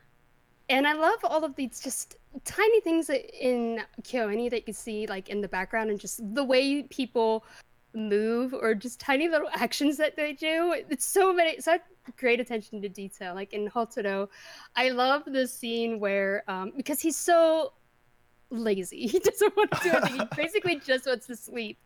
And there is the school festival that's going on, and they did like a quiz game, and one of his best friends is in the quiz. And when he wins, Hoto's just like hanging out the window because he's so lazy, just hanging, just clapping his hands. I love it. It's so cute. It's like little tiny moments like that always get me. There's just like KyoAni just has a kind of magic to it. I love the characters in KyoAni shows so much. Kyoto Animation is the only studio that I can think of who can just hold a shot on a characters of like 4 characters talking, but just show their feet. And you can still get all the emotion and all like the resonance and response and energy as if it was their faces, just in how their feet shuffle and bounce and perk up. And there's just the way people move is they capture it better than any other studio. Yep. Because most studios, I'm not going to say all, but all other studios, most of them don't put that much attention into their details. The characters move very stiffly, and there's a lot of anime that I've seen where characters just don't move like real people at all. It's like they have one thing on their mind and that's it. But all of these characters in KyoAni shows, like K-On, the girls in that are so expressive, and nothing's happening in that anime at all. It's just a bunch of friends who are just living their high school days. Oh, Kan's best. It's great. But like, I don't know. I like the way like Yui moves also in that, because she's always doing something. Like if she disagrees with something, just like this cute like little head like shake, and it's just so. The classic marshmallow bounce. Yeah. And it's so like tiny little details in the back. Like it's not even like the focus of what's going on in the scene. It's so great. But another one that I loved was Violet Evergarden, which just recently came out, because that one has beautiful storytelling in it as well. There was the one episode 10, makes me cry every time. And that one also has just some very gorgeous moments. It's a very beautiful anime.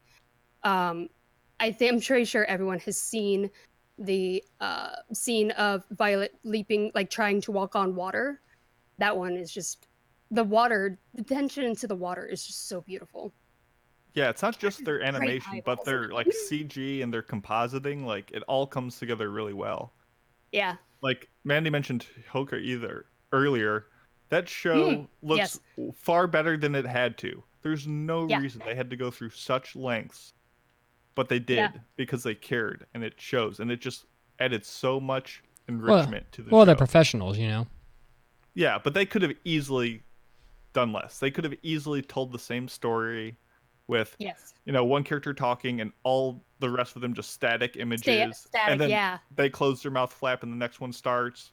And it's just very stiff direction, but they went above and beyond, and they do that with everything. And I would even say it gets a bad rap, I think, in a lot of like Fujoshi, whatever. But the Free series, I judge a good sports anime on does it make me want to play that sport. And I watched Free, and I wanted to swim, and I'm terrible at swimming. I had no desire to swim before that, but just seeing these water physics and these boys just zip around, I wanted to get in on that, and I enjoyed it. Yeah. My sister and I did that too. We watched Free together. We're like, man, let's go swimming.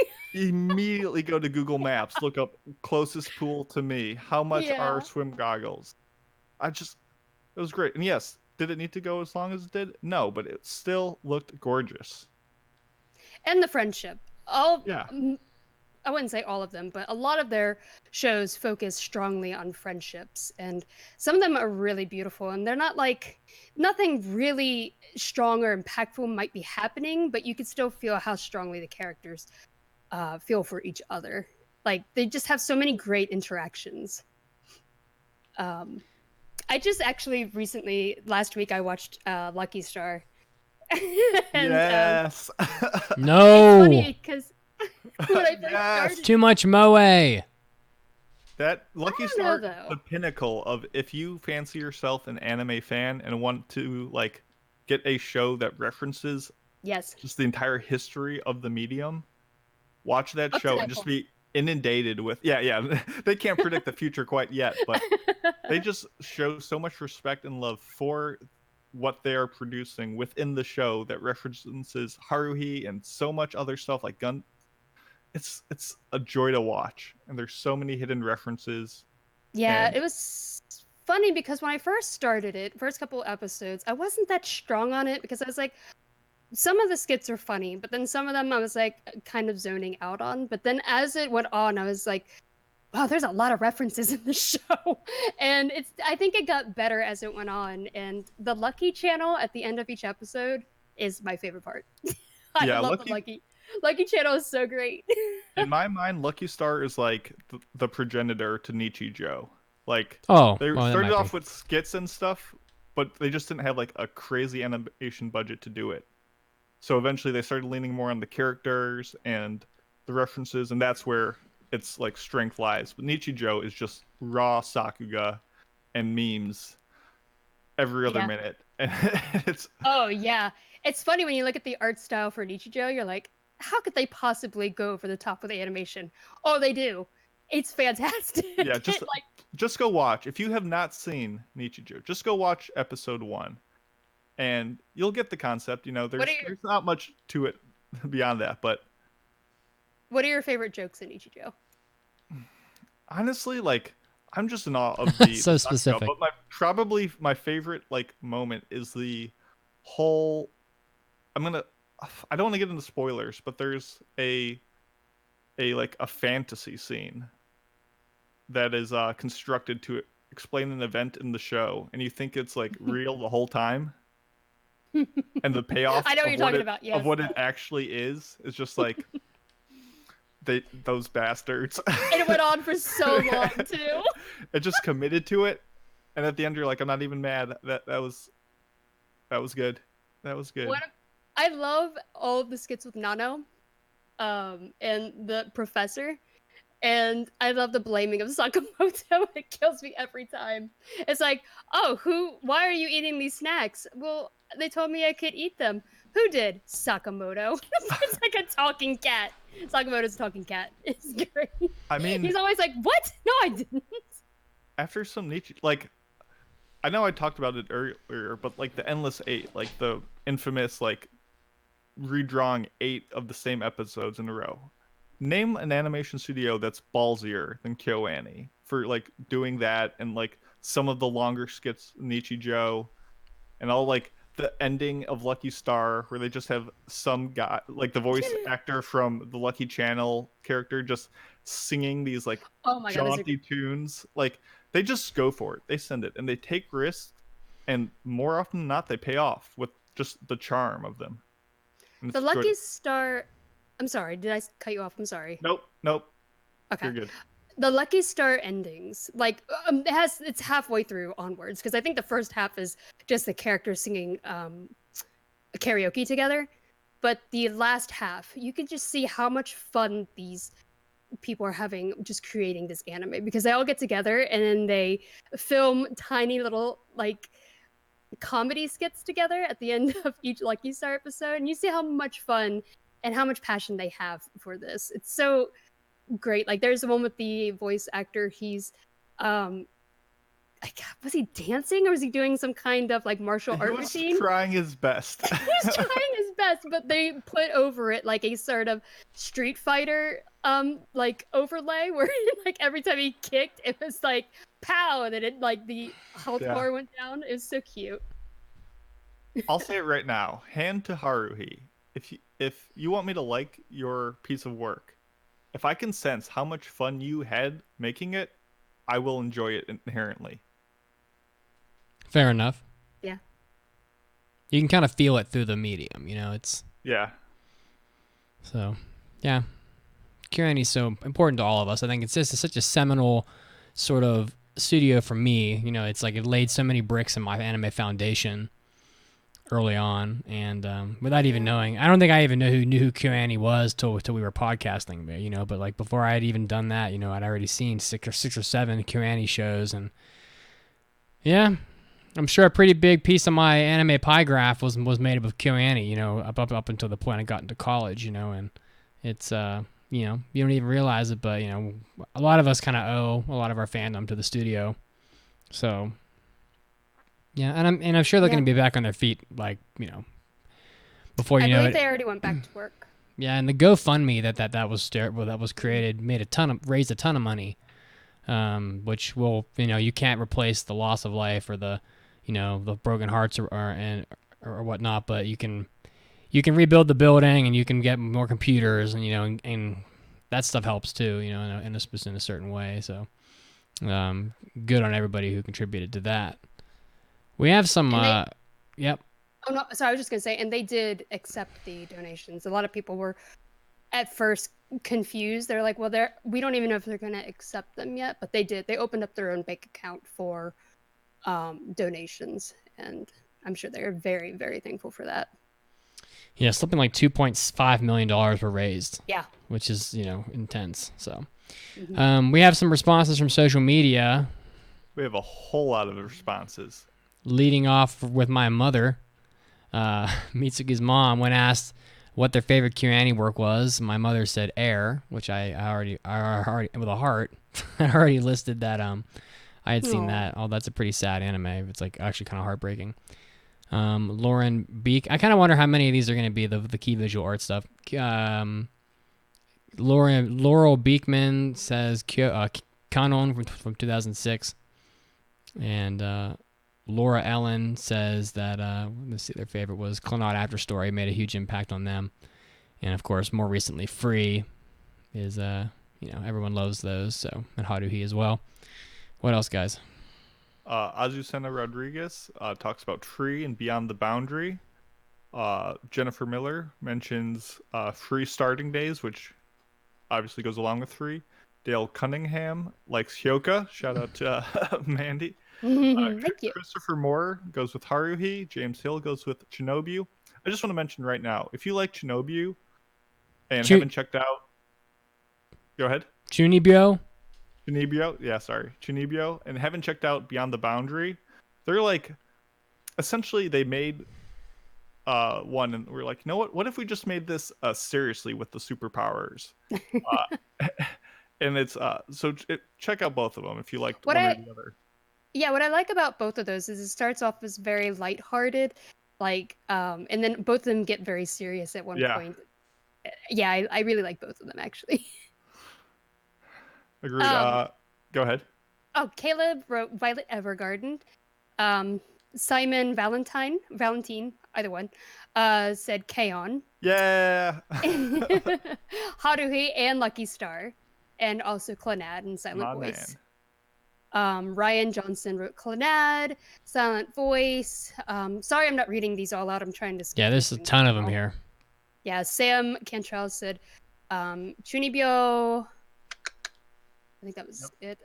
Stephen wrote A Silent Voice, Violet Evergarden, Listen to Blue Bird. John Ronald said three-way tie between Silent Voice, Violet Evergarden, and Sound Euphonium.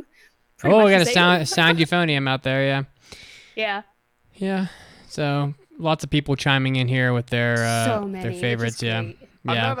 I'm not seeing a lot of love for Tamako Market, which is the I forgot to mention because that one. it's so fluffy and adorable and a sassy ass bird. A sassy ass bird, and if you don't want, and it hits some real sad notes despite its veneer, so it's a good one. And I want to give a shout out to it. I love that a lot of KyoAni shows do that, where it's like starts out very fluffy, very lighthearted, but almost all of them have a very real moment that you're like, damn, I can relate to this. I mean, I think we don't have to go through all these responses, but I think the takeaway is almost everything they've done is somebody's favorite. Yeah. Like, Of they course, just yeah. have that level of consistency to them that all their shows are potentially like just a gem. And I think that's why I'm always excited when they announce something, because I know I'm going to get that quality. All right, guys. Well, I'm sure Kyoto Annie will be back on their feet before we know it, and they'll be delighting us with their wonderful creations, when they're ready. So, but until then, we'll keep waiting patiently for that day, and I don't think it'll be that far off. So, all right, someone get us into the news break. We got impressions to finish up. I could do this one. So, our trivia question, which we will answer after the break, is another KyoAni one. KyoAni is known for incorporating real-life places into their backgrounds. Haruhi Suzumiya is set in what location of Japan? If you stick around, we will answer it after the break.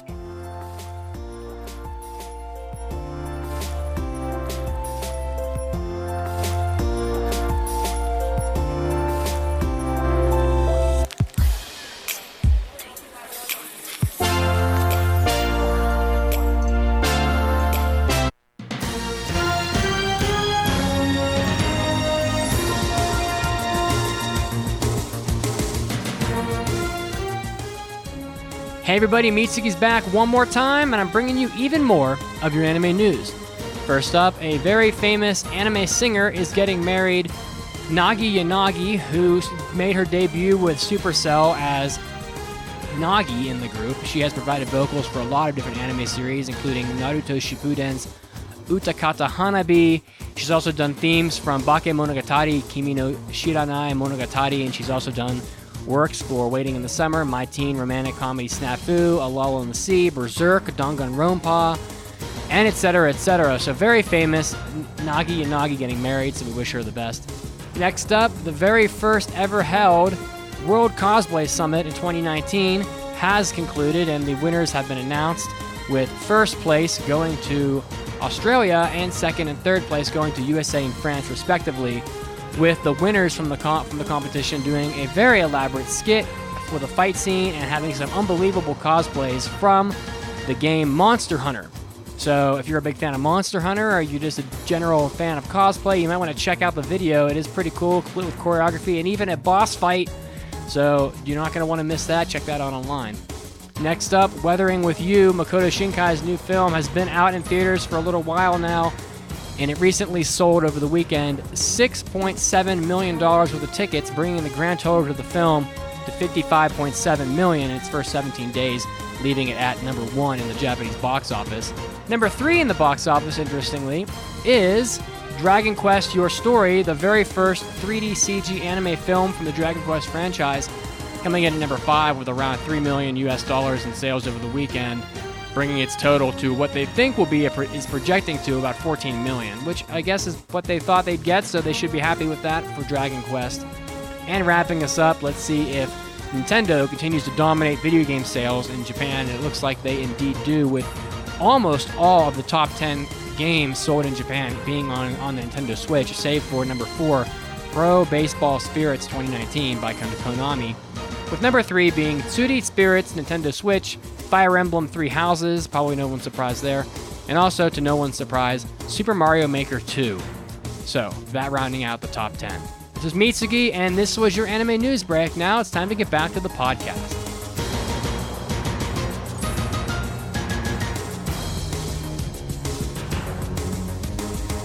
Man, Chiaki, I'm so nostalgic for Japan. All I want is some Japanese candy, or a canned coffee, like the ones I used to have on my way to teach at my schools in Japan. So why don't you go out to a con or something and buy some? The prices at cons are crazy expensive, and nowhere else carries this stuff. Mitsugi, JList.com, duh. Do they sell Japanese snacks? Yeah, they just started a new box service where you can get an awesome box of Japanese snacks without having to sign up for a subscription even. Oh, no subscription? Is their stuff good, though?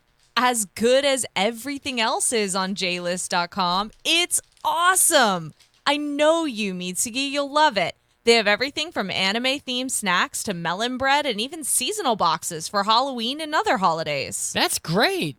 Is it expensive though? You know, cho takai. No, it's only $2 per item on average. And the deluxe box comes with a free drink item and a $5 J-List coupon. Rock on. It figures JList.com would come through for me. I can't wait for my ramune flavored candies. So go to jlist.com/box or the non-adult mirror site jbox.com/box to get yours. Nom noms. Nom. Hi there, my name is Spike Spencer. I'm the voice of Shinji Ikari and many other crazy bastards. And I am an anime addict.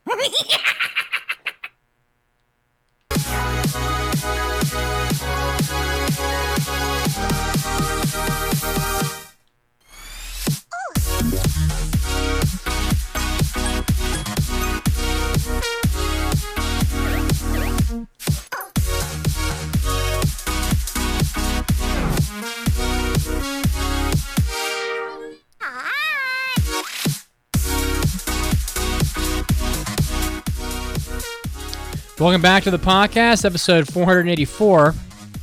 We're now into the third section of our show where we're going to be doing wrapping up our impressions from the summer season.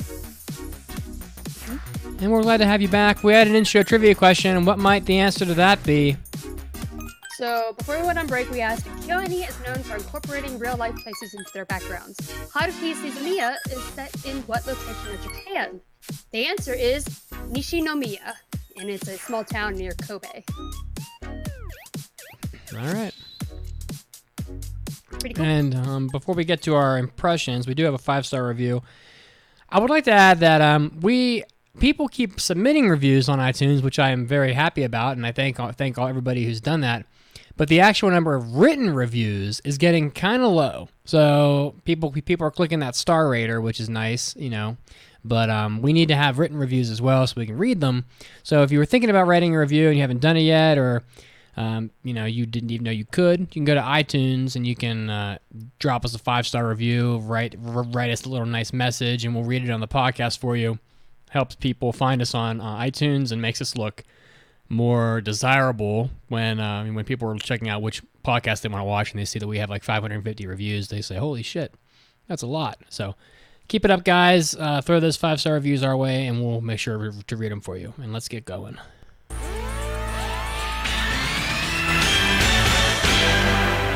It's time for iTunes review. All right, who wants to read this iTunes review? I can do it. Oh, never shit. mind. Oh, my God. Let's do You it got together. No, this. I'm kidding. So this Let's is do it from together. Oh, my. Georgia says, "Hey guys, I absolutely love your podcast. I listen every week on my way home from work. I just wanted to throw this out there. Can we talk about Anime NYC's cosplay rules for the con in November? Can't wait to hear what you all have to say about it." I guess I can't do it. I guess I can't read. But anyway, so Anime NYC is a relatively new convention that takes place in the Javits Center that we actually went to last year, I believe. Yep. Yeah. And so I pulled up the cosplay rules. First of all, thank you. Quickly. Yeah. I guess I didn't notice anything out of the ordinary. They seem pretty... Naked is not a costume. Naked is not a costume. Don't bring in props that look like they are actually dangerous. Make it like apparent that they're not. And wear appropriate stuff. Yeah. I don't know. I guess I didn't see anything that jumped out at me. No, nothing that'll display any kind of hate group or I guess they also said that if you can't wear it on the streets of New York, you probably won't be able to wear it in Anime NYC. So make sure you're covered up and no wardrobe malfunctions. Respect the con and yourself.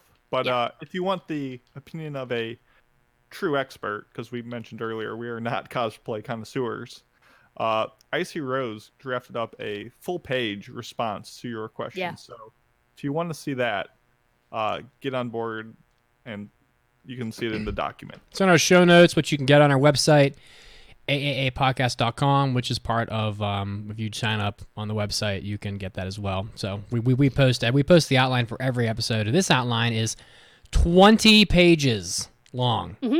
20. We're not fooling around. Yeah, thank you. Thank you very much. All right, let's hop to these impressions. Today, we're going to be doing impressions. Impression time, believe it! All right.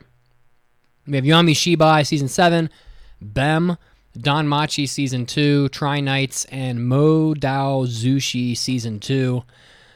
I'm going to go ahead and start because I've got 2 of these, so, and it won't take me all that long to talk about Yami Shibai.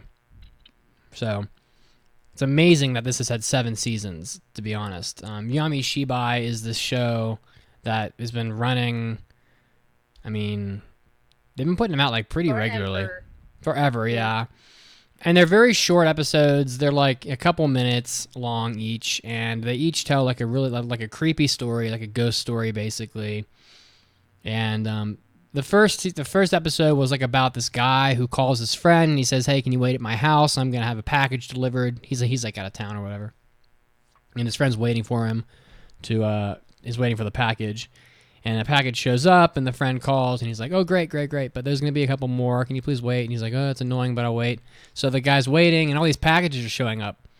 And the guy calls back, and he says, when are you getting home? And it's like, and the guy's like, "What do you mean?" Like, "I am home." And like the way that they portray it, like leads you to believe that like they've been mailing the guy back to his own house, like in boxes, basically. So like it's creepy. There's some creepy stuff in it. The third episode is about this husband and wife who were unable to have kids, and so someone makes them a really lifelike doll, which the wife really creepily like dresses up and puts like the clothing that was intended for their daughter on it, and she like talks to it. It becomes really weird, but like but then like gradually the 2 old people kind of get sick, and then they start to die. Like the man dies and the woman dies, and then the doll comes to life afterwards, and you get the impression that like the doll was sucking the life out of them and like took their life force and became alive. So the little stories are kind of cool. They're interesting, they're creepy. They're not like violent or bloody or anything like that. It's not like a Junji Ito or anything like that. But the problem with people are going to have with this show is that, and I'm not even kidding you, it is virtually not animated. There is no animation in it. They're still images, or like almost like the characters move like they would in South Park. They kind of slide across the screen or kind of bounce, So they literally, there's not really any animation in this. And I can see people really being turned off by that. And the art style itself is a little unusual, to be honest. And I mean, I think it's fine for what it is, because they're just meant to be like these little, almost like something you'd watch like, during the commercial break of during like a late night TV show. So it's fine. If you like ghost stories, it might be worth watching for you. But and you certainly have a lot to pick from, because there's like at this point 100 episodes of this. But I'm obviously not passing Yami Shibai, partially because 2-minute episodes are kind of not worth doing a review on later. And I don't think very many people are going to watch this because of it's the fact of what it is. So yeah, we're going to fail Yami Shibai Season 7 and move on.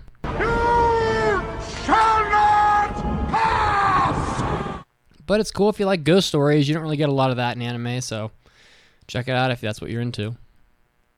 Next up, I'll knock out Bem really quick. So Bem me, baby. Back when I selected this, all I knew that it had like a noir vibe and like a slick song playing during the PV. And starting it right up, I got both of those right out of the bat, so I was happy. Like, it has this really cool opening that isn't overly flashy, but it's really stylish in the jazzy music and various effects of like parallaxing, stretching the frame, amorphous backgrounds, wispy transitions, and like film reel marks that are all like really well done. So like I was actually digging the show from the very beginning. So the show on my anime list says that Production IG was involved with it, but don't let the name fool you. This was mainly done by the budget studio Land Q, which have only done one full-length show before this in Sword Guy. And despite one of the characters literally having the power of water, nothing felt fluid in the animation. For every cool effect that there were 2 or 3 atrocious cost-cutting methods. And it was prevalent from episode 1, so it's not like they had a budget to like make that look good and it fell apart. It was right off the bat not that good looking. But anyway, what is this show about? It follows rookie cop Sonia Summers, who gets assigned to the sector, prefecture, whatever, called the Outside. And it's very much the classic new officer with a sense of justice in a society that is morally ambiguous. Because there's these yokais running around, and they act as both the criminals and some of them operators within the police agency with corrupt parties on all sides of the spectrum. So the yokais that are working for quote-unquote justice are the titular Ben, Bella, and Bello, which Oh my are, god. yeah, fun to try to remember, but it's not too hard to differentiate them. Who believe that by saving enough human lives that they will one day become human themselves.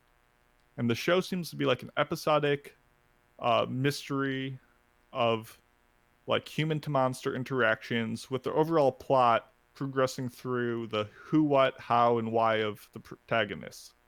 And honestly, the character development in the show is really solid, and each episode got markedly better as it went on. The character designs are also pretty good, but not so much the monster designs. Like, look, I know these are monsters. They are literal yokai, and are supposed to look out of place. But these villains were like Scooby-Doo-esque. Like, there's one that's like this Ninja Slayer-esque assassin with like an adorable hamster sidekick. There's also like a buff bowling cyborg Elvis hitman in one of the other episodes.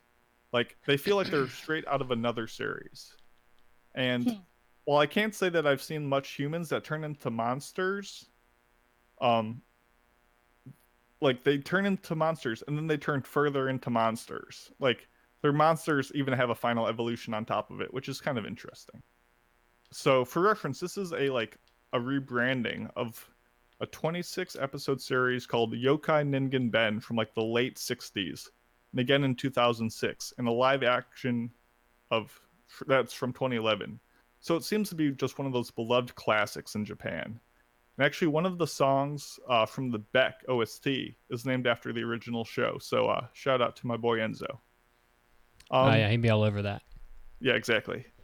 So it's kind of similar. Like, the show hits me in the same way as a show I earlier talked about, which was Nakano Hito Genome, where it feels like different than a lot of the other shows and a breath of fresh air in that regard. But I don't think many people would enjoy this, and there's so many better shows out there than this that, like, if you want to give a budget version of Darker Than Black a shot, check it out and give it 3 episodes, because it did get better each time. But unless it really gets better over the next couple of weeks, I don't think I'll be talking about it again. So I don't think it would be worth your time. So I'm gonna pass it, and by that I mean pass it into the graveyard of death. Oh shit! I was like, wait a second. Did they live happily ever after? Of course, Elizabeth. What a pile of shit. All right, I love that so much. That's a great movie. Drop Dead Fred is where that comes from. That movie's great. You guys should watch that. All right, next up. So the only one that I have this time is Modao Zushi Season 2. Oh! So, was the wait worth it? Yes. Oh Did you watch it? God! No, I was waiting for the next one to come out before, so I could watch them together. Okay. I didn't want to steal your thunder in recommending it, so. Well, I would have been happy to hear what you thought, but it's okay. So Modao Zushi Season 1 I actually talked about in a Hobby Addicts episode. And this is a Chinese anime from studio GC May Animation and Film, and they also did King's Avatar. So if you think these look very similar, the characters look very similar because it's the same studio. But, Imagine that. So Modao Zushi Season 1 came out in 2018. It's based off of a web novel that's pretty long. It's been going on for a while.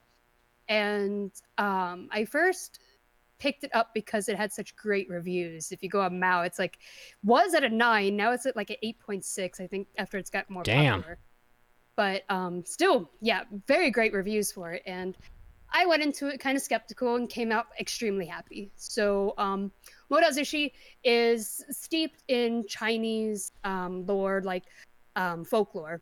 And it is about these clans known as spirit cultivators. And so they are able to cultivate like spiritual energy and use it in different ways. And the different and when the very first season starts up, we meet a character who just sacrificed himself to bring a spirit into his body. And when we meet this spirit who, is now possessing his body, he's confused. He doesn't know why he was brought back. But he sees marks on his arm. There's like 5 different marks.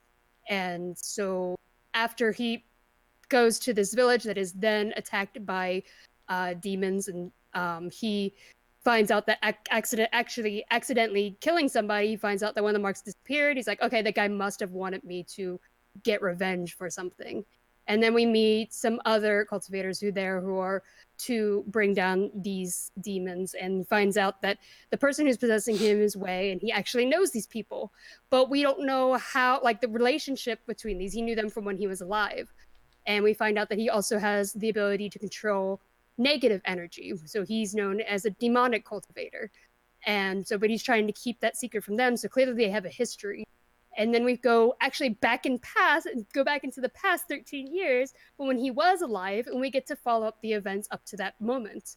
But actually, no spoilers, but Mode Azushi Season 1 ends at a place where we still have a lot of questions. We still haven't really covered everything that, all of the questions that were about his past exactly. Such as, like, we still don't really know exactly how he died, basically. And but then we find out that there's all of these different clans are not on friendly terms. There's a lot of political intrigue as well, and there are a lot of different not great interactions between all the different clans. Some of them, like Wei and a character named Wang Ji. I'm sorry if I pronounce a name incorrectly. Tough. Yeah, but they actually create a very strong bond with each other. They're very like a very brotherly bond.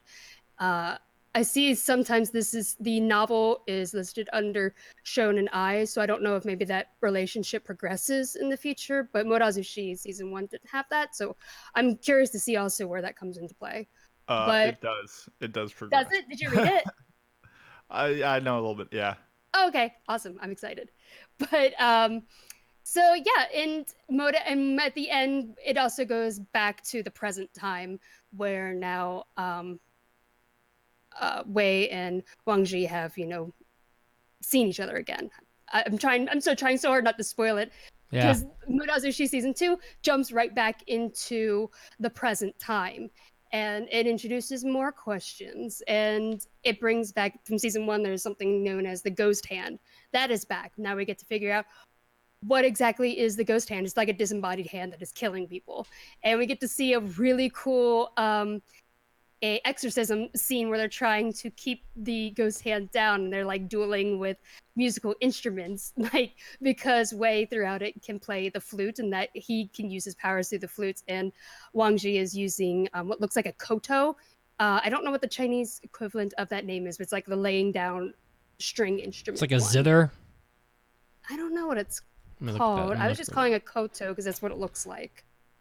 But yeah, the animation in Mode Azushi is fantastic. I mean, the art is it's such a gorgeous anime. I will say that the studio has some janky CG moments at times, but they're so minor that it doesn't really take away from your overall enjoyment of it. And great music. There's something in it for everybody. There's great characters, great interactions, great friendships, and then there is war. You get political intrigue. You get a little bit of the like fantasy genre in there. There's so much. And yeah, I'm so excited because the very first episode of Mode Azushi Season 2 recently came out. Again, I will say this was delayed at first. So that's why I didn't think I was going to be able to, but it came out last week, and I was so happy because I watched it and was just so excited for more. So this is a very, very easy for me, and I'm excited to see the rest. By the way, I looked it up. The instrument's called I just looked it up too. All right, you go ahead, Mason. No, you got it. You took credit. You got it right. Who's going to attempt pronouncing it? It's A zither is really close. If you type in Chinese zither, it's called a gu zhang. Okay. So that's what I got. So Awesome. Oh, wait. Oh, and boom goes the dynamite. all right, so I've got another show here. I've got Don Machi season 2, which was one of Enzo's shows, and I will tell you that I have not seen Don Machi season 1. So there's. Oh, I have. Okay, well, maybe you'll be able to fill in a couple gaps for me here. Have you tried So Has Mason? don't know, Mason. I would watch no such thing. Oh wow! Okay. All right. So, Don Machi season 2, done by J.C. Staff. You know, it's a sequel of a fantasy comedy that came out. How long ago did the other one come out? Let's see here. Came out. Guess Like- 2014 because yeah, I guessed wrong with Chirobako, so I'm assuming everything comes out that year. Yeah. It's not that old. It's not that old. Yeah, it's not. It came out in 2015 in April. So it's a little hard for me to close the gap, you know, because the show doesn't really. It's not one of those shows where you can just kind of jump in and it doesn't matter. It's not like a Hozuki no Deitetsu where the show you don't have to have followed the prior season. I really feel like it would have helped me a little bit, but I also get the sense that the show doesn't have much going on. Sort of like there's not a lot of depth to it, at least from what I saw in season 2. It's like there's all these houses that all these gods exist, and a lot of them are based after Greek gods. So there's like Hestia is the main one, and then there's Apollo, and there's a whole bunch of others, and they all have like these these houses that basically are made up of people that have like pledged their loyalty to them or whatever. And so like Hestia has a whopping one person, and his name is Bel Cranel. And then there's like Apollo, who has a ton of them. He's like a huge family. And it was really an odd place to jump into this series, I think, for me, because the whole first 3 episodes is like very awkwardly like Apollo is obsessed with Belle, and I don't know if this is like does that happen in the first season, Mandy? I don't remember. It doesn't ring a bell. He's obsessed. He's obsessed with Belle to the extent that he causes like an artificial conflict between the Apollo family and the Hestia family, and they do like this like challenge where they challenge each house like challenges each other to a battle or whatever, and then there's like a stake. They lay down stakes, and of course Apollo's is like, I want Belle in my house, like I want him, and it's very odd. Like he's very creepy about it. So it's not like, oh, he's a great fighter, I want him because he's powerful. It's more like I'd like to chain him to a dungeon and like lick him all night. Like that's literally how I felt about it. Oh yeah, it's super. It's like it's actually probably creepier than Hisoka from Hunter x Hunter. I know we talked about that earlier in the Hobby Addicts, and Mason knows what I'm talking about. Hisoka definitely has a thing for Gon, I would say, but like it's just like that. Apollo, he wants to tie Belle to his bed and just lick his feet. Like it's totally weird. And the whole first 3 episodes is basically that premise, and I think where it left off in the 3rd episode is more support is being gathered for House Hestia because she has like no one. Like Apollo has like 20, 30, 40 people at his house, and Hestia has 1. So like they're obviously not going to be able to win in a fight. And so like there's some support gathering for Hestia, but I'm like my thought was, why do I care about this?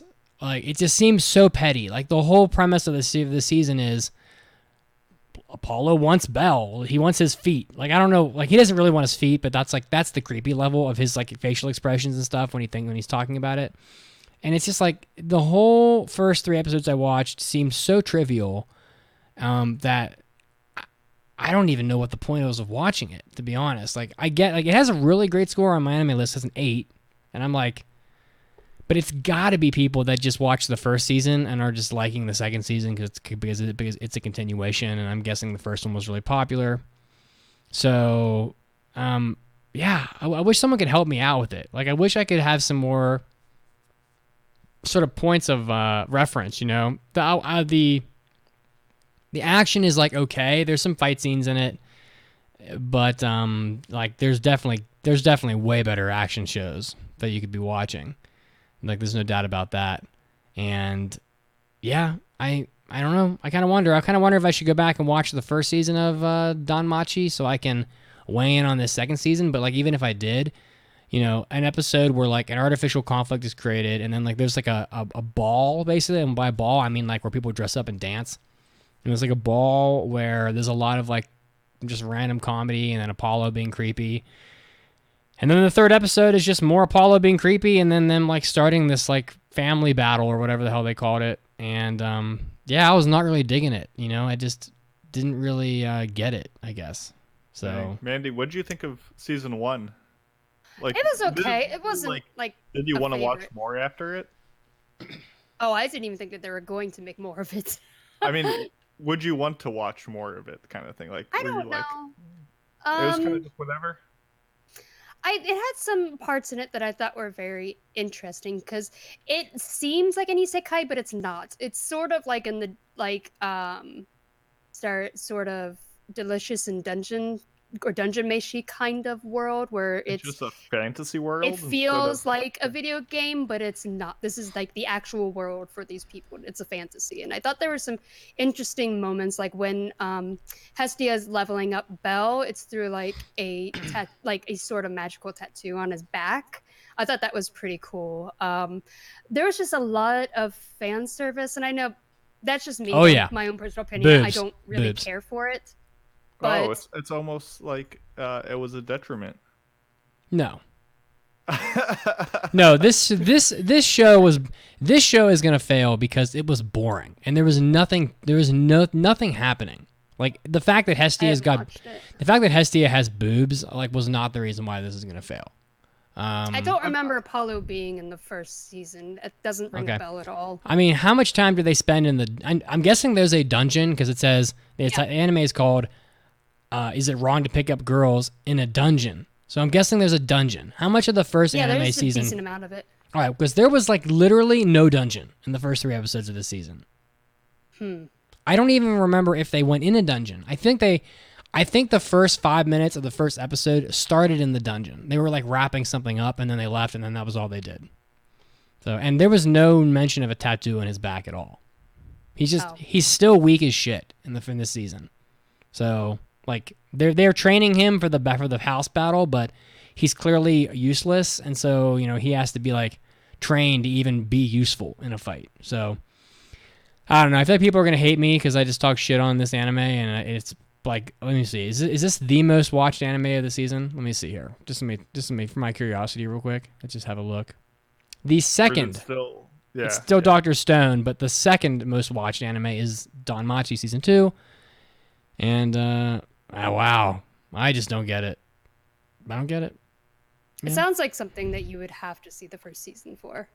Yeah, I think it's if like, I had a chance to, I would have checked it out. I'm so sorry. I feel bad. No, I mean, you shouldn't. I think what happened here is... This is his fault. Yeah, basically. What happened here is that like, people loved the first season, and then they were like, well, I can tolerate this like really mediocre start to the second season because I still like the characters, and then they just keep watching. For me, I'm like, I have no attachment to the characters, and nothing is happening. And Apollo is way weird. I wish I had a drop that was like, you're a weird mofo, but I don't have that. I need that. Okay. Anyway. Shame. Shouldn't lick feet, Apollo. Shame. Probably not good. Shame. Yeah. Feet smell. They do. Wear socks, people. All right. Danmachi's no more. We got one more here, and it's Tri Nights, the rugby show. Yes. So this is another one of Enzo's that we're taking care of. Yeah. So I just want to mention, I already talked about my 5 selections for this season, and I only ended up passing one of them in O Maidens. Yep. But the other 4 I really didn't despise. Like Magical Senpai, if you're looking for a character with that aesthetic, give it an episode. See if you like it. Kanata no Astra had potential in its characters, and I've heard a lot of good things about the manga. Give that 2 episodes. Nakanohito Genome had some unique takes on the death game genre. Give that 2 episodes. Bem has a really cool OST and showed improvements in the character dynamics. Maybe give it 3 episodes.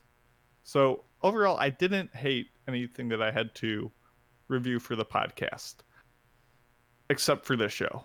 Oh! Damn. So this is done by Studio Gonzo. That And it is. Gonzo has a lot of the same impact on my expectations, like when I see Studio Dean. Like sometimes you get Welcome to the NHK or Gankutsuo or Bokurano, and sometimes you get this. Because Gonzo is at their best when they're throwing caution into the wind and like trying to be bold. Sometimes just for the sake of being bold, but like it makes you step back, rub your eyes, and be like, "Yeah, this was something different. They went for it." So I usually try to go into shows blind, but I heard rumblings from #OurGuy Icy Rose that he was pretty disappointed in this, being that I was there for that. rugby is I think it's a national sport of New Zealand. That sounds about right. But it's the big thing in that country. So he was looking for some good representation, and he was kind of talking about how it was a big letdown. And boy, was it! This is easily the worst thing I've seen. Not just this season. Wow. But anything for this podcast. Worse Whoa. than the Files. Worse than Kenja no Maho. Like it's a different breed of bad. Like no Magical. That just wasn't my aesthetic. It happens. Like damn. Even like Mandy's like do you love your mom and her 2-hit combo. I'm just gonna call it Mambo Combo number 2 from now on. At least that was funny though. Exactly. Oh wow, yeah, Like, this has a 5 on Mao. That's not good. Yeah, like damn. that thing perhaps had potential, but was marred by like offensive writing choices. Oh gosh, yeah. No, this show just spectacularly fails in its inadequacy to be competent in anything. Like, it's the most paint by numbers thing I've ever seen. So the story is about this spectacularly athletic student who doesn't know how to be athletic. And he begs this other brainy student to teach him how to be athletic so that he can be better at rugby. We're talking about like entry level, like, oh, if I move my legs, I'll run faster. Like that kind of thing. Like, of course, the brainy student eventually caves and reveals that he once played rugby, but he quit because his body wouldn't grow. First of all, BS. You just eat more food and you will grow. But anyway, so he decides to join the team. Well, and that's a whole lead them conversation. to victory and prove that his brains are enough to get by in his tactics. And I like rugby. I was hoping for better quotes than things such as "Rugby is for beefcakes like us," end quote. And like, this show makes it look like rugby is played by like 5-year-olds trying the sport. Like it's just so blockby. And Icy mentioned that perhaps with the upcoming rugby tournament in the Olympics next year, like maybe that's why they're pushing rugby and anime. I mean, there's also another anime coming out next year in it's called Number 24. So like, maybe that's part of the thing that you had All Out. So they're trying to push the rugby thing, it seems. But at the end of the day, I just cannot get over how bad the production is. From the characters and shots that like transport locations, perspectives, like when the cameras flip, this awful CGI that attempts to like help show anything, but it's just unbelievably distracting. And there's no reason, because they use CGI for then still frame images, and it makes no sense. There's these cringy like action speed lines and characters that are off model and like they're just being PowerPointed dragged across the screen. Like the only people I could imagine enjoying the show are like desperate, just ugly, and there's nothing more to say than that. I mean, I would say give this That show. sounded like an insult. Damn, I would yeah, say you sliced them up. To Fujoshis. Give this show 3 minutes of your time, and that will be enough to form your opinion on it. It says Wow. the manga came out in 2018. It's only 2 volumes, and it was in a shoujo magazine. So it's probably the demographic for it. Yeah, it's literally if you're just desperate for a yaoi romance, that's the only possible reason you'd watch this show. But you should watch Besides that- Modazushi instead. Well, yeah. I'm gonna Everyone go. should watch Modazushi. I'm gonna go out on a limb and just say Japan, not really that. It's like every time I see a baseball anime from Japan, it's great because Japan knows baseball, right? They play it, they know it. A lot of the soccer anime are real good because Japan plays a whole lot of soccer. Even basketball, I'm 99% sure is the number 3 sport in Japan. Even though I think it's mostly played in like high schools and stuff. fine. Some of the basketball anime, real good. Japan doesn't know football and they don't know rugby. They just don't. So like, think about all the football and rugby shows, you know. Ice Shield 21 or whatever, and then there's this one, and then there was All Out. They were all bad, and Ice Shield 21 is like it's not awful, but it's silly. I don't know. Maybe it's just because they just don't know the sport. You know, that could be part of it. Like otherwise, they would be maybe making a serious rugby show. I'm not really sure. I think it's also who the demographic is that's watching these sports shows, because recently anime sports shows have been aimed more at the female audience than actual sports fans. But fair enough. It's not just like that the show was fine and just the rugby looked terrible or they didn't represent it well. Like it was clearly just a throwaway show that Gonzo had to make for some contract or something, because no aspect of the show was competently done. All right, well, I guess we'll play the fail drop. I need like a really aggressive fail drop for this. I'm too old for this shit. Opie, I think I'm getting too old for this stuff. I'm too old for this shit. I'm too old for this shit. I'm too old for this shit. Will you follow me again? Boom, boom, boom, boom, boom. I'm getting too old for this shit. All right, so we have our show. So we have our passes for the summer season, and they are maidens. I've written here maidens of the Savage season. Is that right? Oh, maidens in your Savage season. Well, I changed the title there. Oh, maidens in your Savage season. How heavy are the dumbbells that you lift? Vinland Saga, of course. Dr. Stone, Given, Copcraft, Modal Zushi season 2, and that's it. So there's one free spot, and it's going to be a retro anime, and that's perfect. I love that we have a retro anime to do. So we will be having 2 polls coming up. One poll will be for listener choice, so you guys can pick a show from the summer season that we didn't pass, that will be revived, and we will cover it anyway in your honor. And then we'll do a retro poll. And I think next week we'll probably talk about what our retro picks, what our retro choices are, just like we did last time. And then there'll be a poll for that as well. And I'll probably combine them into the same poll, so you can do them both at the same place. And then that'll round out the 8th and 9th picks for this season. So, yeah, I think it's a pretty good selection. You know, other than the Vinland Saga is really good, Dumbbell is really fun, Modal Zushi clearly is really good. Yep. Oh, sorry, I was going to say, definitely that one requires watching season 1. Season 1's 16 episodes. It's a very fast watch, though. Okay. And other than the horrendous character designs, Dr. Stone looks pretty fun. I saw some pictures that were pretty funny over the weekend of like characters that had like their eyeballs in their ears. Like I was like, what is going on with this show? Some pretty weird stuff going on Dr. Stone, but we got some good shows from the summer season that we're going to be covering. Anything else? We do have time to do some quick mailbags, so you want to just jump to it? These are quick little mailbags. It's time for an almighty anime mailbag. Anime.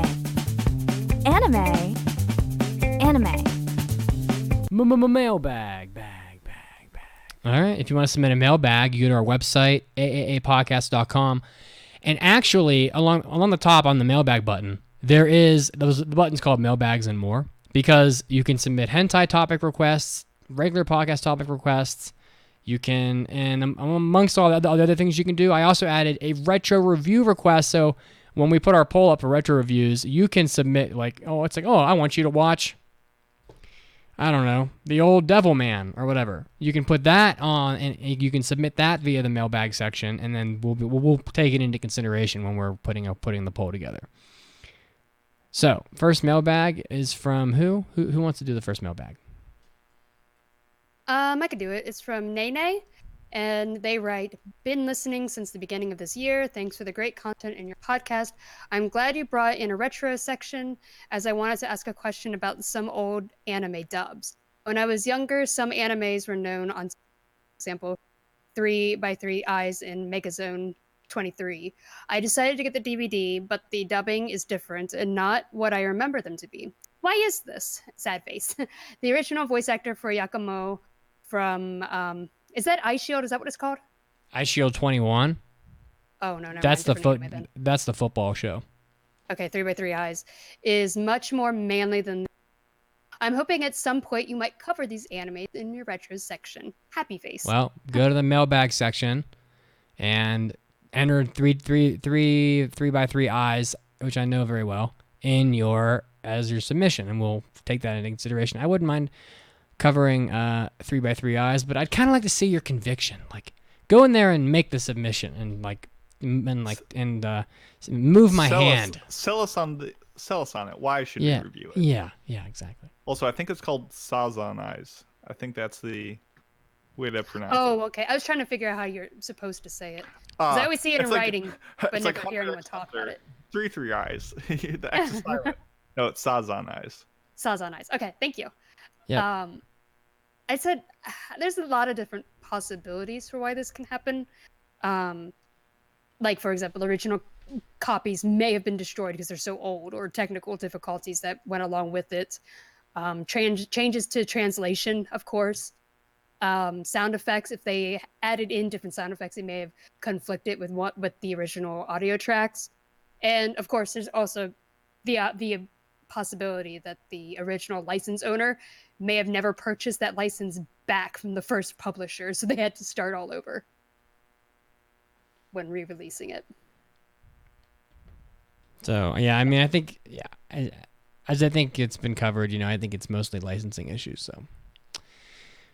So, which is to me is a waste of time and money. Like, why? It's almost like just a terrible duplication of effort in my book. Well, if you want to re-release it on Blu-ray and the first publisher didn't sell the rights back to the license owner, then they have to start all over, because then they own the rights to those voice actors, and you can't use them again. So you've got to start all over. I totally get it, but they should just find a way to not have that issue occur, so that they can not waste a ton of money on something that's already been done, potentially just fine. I don't know. I get what you're saying. I just think that it seems like if that's the case, it seems like an issue where they ought to figure out how to get around that. I don't know, but it's probably not really something that they really care about. So, next mailbag is from Mexicanadian, who writes, "Now that Cosmo is gone, I have no incentive to write many extra mailbags with outrageous names on them. Like Punch My Beaver or Carpet Shaver. Well, now we know who you are. You've outed yourself. So anyway, I wanted to say to Enzo and Mandy, thank you for making my anime addiction worse." Well, I guess you're just saying welcome. I guess it's just Mandy you're saying it to. You can also consume Enzo's praise as well. However, to Mitsugi, oh boy. Sure, I'll read this so it doesn't sound too odd. Okay. However, to Mitsugi, I want to say, since episode 350, when I became a listener, it was clear to me that you were the anchor point of the podcast. Oh, and you still are. Shit. Always there, always present, always leading the way, always invested on your craft and fans, always pantsless. I added that last one in there. Thanks. That is commendable, and I do thank you for that. You could be doing anything on your Sunday, yet here you are for us. What can I say but long live the Pope Mitsugi? Oh, shit. I'm just kidding. We're not going to have a rant or anything. But I will say that even though I have been here almost every Sunday for half my life, you guys have been really helpful the last couple of weeks on the outline and stuff. So I got to thank you guys for stepping up. Just last couple of weeks? Hold on. Whatever, you know what I mean. It was just a couple of weeks for me, In recent memory, a lot more effort has been put forth on the podcast from all parties. And awesome. And it's been very appreciated, which, he's like, oh, I wake up on Sunday and I'm like, oh shit, I slept in, or oh shit, I was really busy over the weekend and I just didn't have time to get it all done. And I look at the outline and it's like, boom, Mason and Mandy bust out this massive outline and I didn't do much of it. So very, very thankful for that. You guys are great. So I don't want to leave you guys out. I don't want to leave you guys out of the praise circle, especially Mason, who got no praise in this mailbag. So when you join after a lot of things get written, the people have yet to sing my praise, but I'm hoping that day will come for you too, my son. All right, guys. Well, again, thank you for listening to the podcast. We've believe it or not, we've run out of content, and that's a shitload of content we just did. So yeah, wow. It's that's the actual podcast outline itself is 15 pages of type And then we're not talking about pictures and spaces here. Not really. So, a lot of content. I hope you guys enjoyed it. I thought this was a really great episode, actually. Big time happy about it. If you want to join our ranks and help out the podcast, you can go to our website, AAAPodcast.com/join. In addition to submitting mailbags and checking out our reviews that we've done, you can also join us, and you can throw a couple bucks our way, and we will send you our hentai episodes, our hobby addicts, and our after parties. We do 8 of these a month, around 8 a month total. And we have over 500 of these sitting on the website for you. So it's like you throw us a couple bucks and you will have more hentai podcasts to listen to than your perverted mind can handle, more hobbies, and more. Mandy will do the best and worst service for you imaginable, and that is you will have so many video game recommendations from the hobby addicts that you will spend all of your money, all of it. Yeah. You're broke, but you'll have so much fun. You'll have so much fun. Today I talked about Shadow Tactics. So if you want to hear about that and learn, possibly buy it, check out our Hobby Addicts. And I almost did. And you just never know what Enzo and Mason are going to bring to the table there. So we're going to be doing an after party following this, so you can get that as well. I know, Mason, you don't have social media, not yet at least, but Mandy, would you like to throw out your social media? Do you want to throw out your social media, Mandy? Yeah, it's AAA_Mandy with an I, and that is at Twitter. And you can come listen to me talk about nerd shit. That's right, nerd shit. Don't forget to check us out on Bookwalker with the That's right. code AAAPod. This is our first time working with them, and we wanna show what we got. It's and what you helping guys are all Manga about. Minute for sure. Yeah, exactly. They're going to track these numbers, so if you could just go to Bookwalker and use our AAA pod code, we'll look good, and maybe they'll keep us around, so that would be helpful. So, and again, I'd also like to push new accounts. New accounts. It's got to be a new one. And of course, don't forget the Discord. You can join all our clubs and tell your friends about the podcast. So that's enough self promotion for now. We'll see you guys next week on the podcast, where we're going to be reviewing Boogie Pop and others. So look forward to that. And we'll see you next time. Peace out, guys. Bye, guys. Bye. Bye.